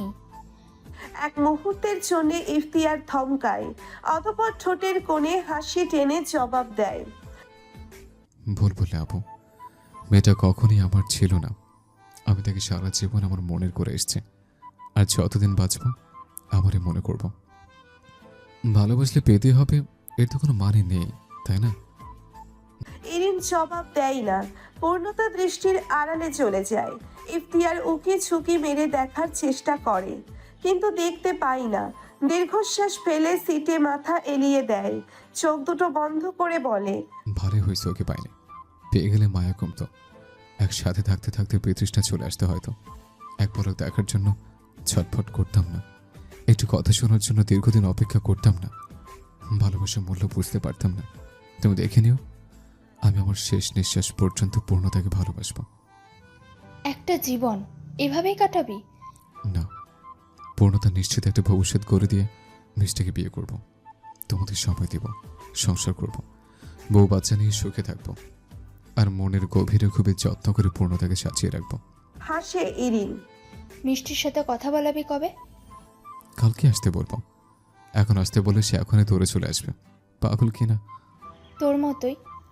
বাড়িতে ফিরতেই শিউলি বেগম দৌড়ে আসেন গামছা হাতে। মিষ্টিকে বকতে বকতে মাথা মুছিয়ে দিতে থাকে। মিষ্টিও বিনা বাক্যে মায়ের বকা শুনতে থাকে। পূর্ণতা কিছুক্ষণ তাকিয়ে থাকে শিউলির মুখপানে। এই নিষ্পাপ মুখখানা দেখে কেউ বলতে পারবে না সে কখনো অপরাধ করতে পারে। শ্রেষ্ঠ মায়ের উপাধি তাকে সকলেই দিবে। পূর্ণতা মনে মনে আল্লাহকে ডেকে বলে, আল্লাহ মিষ্টিকে তার মা একটু ভালোবাসুক মন থেকে। মেয়েটা যে মা ছাড়া অসহায়। নিজ কক্ষে যাওয়ার সময় পূর্ণতার সামনে পড়ে মনির। তীক্ষ্ণ দৃষ্টিতে দেখতে থাকে পূর্ণতাকে মাথা হতে পা পর্যন্ত। চোখে তার লালসার আগুন, মুখ দিয়ে যেন লালা ঝরবে। পূর্ণতা দাঁতে দাঁত চেপে বলে, নজর ঠিক করুন, বলা তো যায়, এমন দিন আসলো চোখেই থাকলো না সাথে। বলতে বলতে চলে যায়। মনির হাত মুষ্টিবদ্ধ করে ফেলে, মনে মনে বিড়বিড় করে, তোকে বিছানায় না তোলা পর্যন্ত আমার শান্তি নেই। পূর্ণতা এবং মিষ্টিকে বাড়িতে দিয়ে অভি বেরিয়েছে এবং বলেছে ফিরতে রাত হবে। পূর্ণতা বাড়তি প্রশ্ন করেনি। রুমে প্রবেশ করতেই আজকেও নজর পড়ে ডায়েরিখানা। পূর্ণতা তাড়াহুড়ো করে না, আগে ধীরে সুস্থে ভেজা কাপড় পাল্টে নেয়। তারপর তা বারান্দায় মেলে দিয়ে চুলে গামছা পেঁচিয়ে ডায়েরিখানা তোলে। পৃষ্ঠা উল্টাতেই নজরে পড়ে গোটা গোটা অক্ষরে লেখা, আমায় তুমি ক্ষমা করে হৃদয়ে দিও ঠাঁই, এ জনমে না পেলেও তোমায় পর জনমে যেন পাই। তাচ্ছিল্য হাসে পূর্ণতা। বিড়বিড় করে কিছু আওড়ায়, তবে স্পষ্ট শোনা যায় না। হাতে থাকা ডায়েরিখানা অতি যত্নে লুকিয়ে রাখে পড়ার টেবিলে বইয়ের স্তূপে। তখনই মধ্যবয়স্ক একজন মহিলা খাবার নিয়ে আসে পূর্ণতার কক্ষে। আশ্চর্যজনক বিষয় হলো সে কক্ষে প্রবেশের আগে অনুমতি নেয়নি। পূর্ণতা আজকেই প্রথমবার দেখছে মহিলাটিকে। কৌতূহল দমাতে না পেরে ভ্রু কুঁচকে শুধায়, আপনাকে ঠিক চিনলাম না। মহিলাটি টি টেবিলে খাবার নামিয়ে মাথায় ঘোমটা টেনে জবাব দেয়, আসসালামু আলাইকুম, আমার নাম মালেকা। কালকেই বড় মালিক আমাকে কাজে রেখেছে আপনার দেখাশোনা করার জন্য। পূর্ণতা মনে মনে সালামের জবাব দিয়ে আশ্চর্য হয়ে প্রশ্ন করে, বড় মালিক জমিদার সাহেব? আপনার স্বামী এমপি সাহেব। ঠিক আছে, আপনি যান, খেয়ে নেবেন। মহিলাটি চলে যায়। খিদে পেয়েছে ভীষণ, তাই সময় বিলম্ব না করে খেতে বসে পড়ে পূর্ণতা। গরুর মাংস এবং গরম গরম সাদা ভাত দেখলেই জিভে পানি চলে আসে। খুশি মনে খেয়ে ওঠে পূর্ণতা। গ্রামের ছেলেপেলেরা অনুষ্ঠান আয়োজন করেছে, সেখানে প্রধান অতিথি হিসেবে দাওয়াত করা হয়েছে অভিরাজকে। সন্ধ্যা 6টা হতে অনুষ্ঠান শুরু হয়েছে। অভি পৌঁছিয়েছে রাত 8টার দিকে। সকলেই হই হুল্লোড় শুরু করে দিয়েছে। অভিকে দেখার জন্য ভিড় জমিয়েছে বহু মানুষ। এই ভিড়ের মধ্যে রয়েছে সেলিমও। অভির বসার জন্য স্টেজ বানানো হয়েছে, সেখানে গিয়ে বসে অভি। তার পাশে গ্রামের মেম্বার এবং চেয়ারম্যানও রয়েছে। গোটা কয়েক পুলিশের দেখা মিলছে। তখন একটা বৃদ্ধ লোক অভির সামনে আসে, কেঁদে কেঁদে হাত জোড় করে নালিশ জানায়, বাবা, আমার মেয়েটা আজকে 8 দিন যাবৎ নিখোঁজ। আমার মেয়েটাকে খুঁজে এনে দিন। পুলিশ বৃদ্ধকে ধরে স্টেজ থেকে নামায়। লোকটা আহাজারি করে কেঁদেই যাচ্ছে। অভির চোখ মুখ অস্বাভাবিক হয়ে ওঠে। মাথা নুইয়ে গভীরভাবে কিছু চিন্তা করে, অতঃপর দাঁড়িয়ে যায়। সকলের উদ্দেশ্য সালাম প্রদান করে বলে, আমাকে আপনারা যোগ্য ব্যক্তি ভেবে দায়িত্ব দিয়েছেন, আপনাদের মূল্যবান ভোট প্রদান করে বিজয়ী করেছেন, সমাজ সেবার সুযোগ করে দিয়েছেন। ইনশাল্লাহ আমি আপনাদের নিরাশ করব না, ভরসা রাখুন। সকলেই হাততালি দিতে থাকে। সেলিম তার পাশে বসে থাকা লোককে বলে, আমার পূর্ণ জামাই কি সুন্দর না? লোকটা তার পান খাওয়া দাঁত বের করে হেসে বলে, তোর বাড়ি ঘর তুইলা দিছে এই জামাই। হ, বাজারে আমাদের দোকান দিয়া দিছে কাপড়ে, এখন রিক্সা চালাইতে হয় না। লোকটা বেশ প্রশংসা করে অভির। অনুষ্ঠান প্রায় শেষের দিকে অভির নজর পড়ে সেলিমের পানে। সে হেসে স্টেজ থেকে নেমে এগিয়ে যায় শ্বশুরের দিকে। সালাম বেশ অপ্রস্তুত হয়ে পড়ে, পরনে তার ছেঁড়া গেঞ্জি এবং রংচটা লুঙ্গি। অভি গিয়ে জড়িয়ে ধরেন শ্বশুরকে। ভালো মন্দ খবর জিজ্ঞেস করে হাত ধরে স্টেজে গিয়ে ওঠে এবং জোর গলায় সবার সাথে পরিচয় করিয়ে দেয় শ্বশুর বলে। খুশিতে সেলিমের চোখে পানি চলে আসে। পূর্ণতার চোখে ঘুম নেই, অভি না ফেরা অবধি ঘুম আসবেও না। তাই রুম হতে বেরিয়ে ছাদের উদ্দেশ্যে পা বাড়ায়। লম্বা চুলগুলো হাত খোপা করে নিয়েছে। ছাদে ওঠা সিঁড়ির পাশেই মনার কক্ষ। সেই কক্ষ হতে পরিচিত কণ্ঠস্বর শুনে থেমে যায় পূর্ণতা। দরজায় হাত রাখতেই বুঝতে পারে দরজা খোলা। অতি সাবধানে অল্প ফাঁকা করে দরজা, দৃষ্টি রাখে কক্ষের ভেতরে। স্পষ্ট দেখতে পায় এবং শুনতে পায় অতি পরিচিত দুজন নরনারীর কথোপকথন। অতিরিক্ত অশ্লীল অবস্থা দেখে দ্রুত দৃষ্টি ঘুরিয়ে নেয়। দরজায় কান পেতে শুনতে থাকে তাদের কথা। কতদিন এভাবে লুকিয়ে রাখবো আমাদের সম্পর্ক? এভাবে চলছে না। পুরুষটি মেয়েটার বক্ষ বিভাজনে মুখ লুকিয়ে নেশালো কণ্ঠে জবাব দেয়। মিষ্টির বিয়েটা হয়ে গেলেই সবাইকে সবটা জানিয়ে দেবো। মেয়েটা পুরুষটির চুলের ভাঁজে হাত লুকিয়ে আবেদনময়ী ভঙ্গিমায় আশকারা দেয় তাকে। আর দূরে থাকতে পারছি না জান। লুকিয়ে লুকিয়ে আর কত? মিষ্টিকে নিয়ে এতটা ভাবার কি আছে? ভুলে গেলে নাকি জমিদার বাড়ির সমস্ত সম্পত্তি মিষ্টির নামে? এখন ভুলভাল কিছু করলে আমরা ছেলেরা বঞ্চিত হব। মেরে ফেললেই হয় মিষ্টিকে, ঝামেলা চুকে গেল। পুরুষটির জবাব দেয় না। মেতে ওঠে নারীর শরীরে। দুই হাতে মুখ চেপে চাপা স্বরে কেঁদে ওঠে পূর্ণতা। দৌড়ে চলে যায় ছাদে, হাঁটু মুড়ে বসে ফুপিয়ে কেঁদে ওঠে। নালিশ জানায় আল্লাহর দরবারে। আল্লাহ, এই মানুষগুলো বিচার করুন, কঠিন শাস্তি দিন এদের। বহুদিন পরে পূর্ণতা বাবার বাড়িতে এসেছে। একটা রাত বাবা মায়ের সাথে কাটাবে। দুই হাত ভর্তি ফল মূল এবং বাবা মায়ের জন্য কাপড় চোপড় নিয়ে এসেছে। অফিস সাথে মার্কেটে গিয়ে পছন্দ করে কিনেছে সব। নিজেকে পৃথিবীর সব থেকে সুখী ব্যক্তি মনে হচ্ছে পূর্ণতার। মা বাবার জন্য কিছু করতে পারলে এতটাই বুঝি সুখ লাগে। তবে পুরোপুরি সুখী সে নয়। বরের টাকায় বাবাকে কিছু দিচ্ছে। যেদিন নিজে প্রতিষ্ঠিত হয়ে বাবা মায়ের জন্য কিছু করবে, সেই দিনই পুরোপুরি সুখী হবে। বাড়িতে নতুন ঘর উঠেছে টিনের। ভাঙা চৌকিটা আর নেই। কম দামি একখানা খাট পেতেছে ঘরের মেঝেতে। কাপড় চোপড় আর তোষকের তলে রাখতে হয় না একখানা আলমারিও হয়েছে ঘরটাতে। রান্নার জন্য মাটির চুলোর পাশাপাশি গ্যাসের চুলোও আছে এখন। কেরোসিন দিয়ে বাতি জ্বালিয়ে অন্ধকার নিবারণ করতে হয় না, আলোর জন্য কারেন্ট আছে। জমিদার বাড়ির মতোই রাতে অন্ধকারে চকচক করছে তাদের ঘরখানা। আলু সিদ্ধ ভাত খেতে হয় না। বাজারে যে কাপড়ের দোকান দেওয়া হয়েছে সেখানে প্রচুর বেচা কেনা হয়। সালাম ভালো ভালো খাবার আনে। মাছ মাংস চাল ডাল সবই রয়েছে ঘরে। পূর্ণতা মুগ্ধ হয় স্বামীর ব্যবহারে। বাবা মায়ের অভাব ঘোচানোর জন্য গর্বে বুক ফুলে ওঠে। নিজেকে ভাগ্যবতী মনে হয়। পৃথিবীর সব থেকে শুদ্ধ পুরুষটি আমার। আহা, কি দারুণ ভাগ্য আমার। আল্লাহ আমার শুদ্ধ পুরুষটিকে আমার আয়ু দিয়েও বাঁচিয়ে রাখুন দীর্ঘদিন। মায়ের কোলে মাথা রেখে শুয়ে আছে পূর্ণতা। তার পাশে বসে পাপন কমলা খাচ্ছে আর বই পড়ছে। সেলিমের ইচ্ছে ছিল ছেলে মেয়েদের ডাক্তার ইঞ্জিনিয়ার বানাবে, কিন্তু অর্থের অভাবে নিজের স্বপ্ন মুখ ফুটে বলেনি কখনো। তবে এবার ছেলের পিঠ চাপকে বলেছে, বাজান, মন দিয়ে পড়াশোনা কর, যত টেহা লাগে লাগুক, তোর আমি ডাক্তার বানাবো। অভিও শ্বশুরের স্বপ্ন পূরণে উঠে পড়ে লেগেছে। ভালো স্কুলে ভর্তি করিয়ে দিয়েছে পাপনকে। প্রাইভেট টিচার রেখে দিয়েছে বেশ কয়েকটা, যাতে কোনো রকমের অসুবিধে না হয় পাপনের।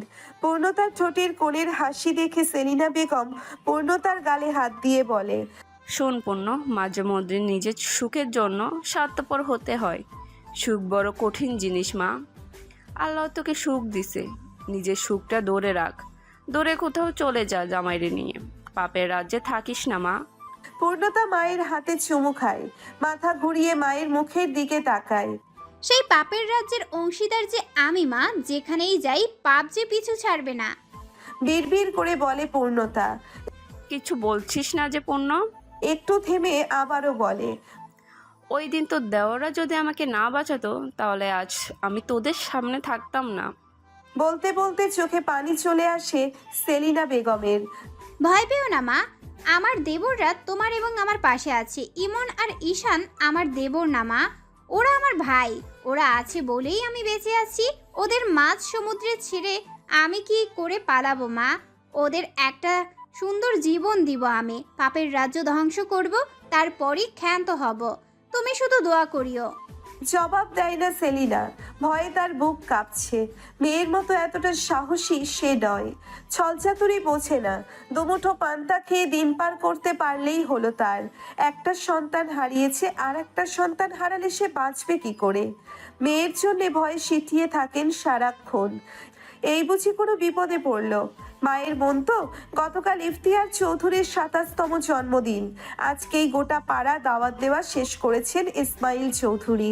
৫টা গরু মেরে ছেলের জন্মদিন উদযাপন করবেন তিনি। প্রতি বছরই এমনটা করে থাকেন। চৌধুরী বাড়িটা সাজানো হচ্ছে নতুন রূপে। কালো গোলাপের বাগানটাও পরিচর্যা করা হচ্ছে। ইফতিয়ার নিজ কক্ষের ব্যালকনিতে দাঁড়িয়ে কালো গোলাপের বাগান দেখছে। লাল নীল বাতিতে জলজল করছে বাগানখানা। ইফতিয়ারের মনে হয় বাগানের মাঝখানে পূর্ণতা বসে আছে। পরনে তার টুকটুকে লাল রঙের শাড়ি, গা ভর্তি গহনা, আর লম্বা চুলগুলো বিছিয়ে আছে গোলাপ গাছের ওপর। কানের পাশে একখানা কালো গোলাপ বুঝতে ভোলেনি। কি দারুণ হাসছে মেয়েটা, আর ইফতিয়ার মুগ্ধ নয়নে দেখছে। এই যে হুটহাট পূর্ণতাকে অনুভব করা, এটা কি পীড়াদায়ক নয়? মন পড়ে হৃদয় বিচলিত হয়। না পাওয়া আক্ষেপটা কুড়ে কুড়ে খায়। বিশাল পৃথিবীতে নিজেকে শূন্য মনে হয়। ক্ষমতাবান বাবার সন্তান হয়েও সাধারণ একটা মেয়েকে নিজের করতে পারল না। কি হবে এই ক্ষমতা আভিজাত্য ধন সম্পদ দিয়ে? দীর্ঘশ্বাস ফেলে ইফতিয়ার। বিড়বিড় করে বলে ওঠে,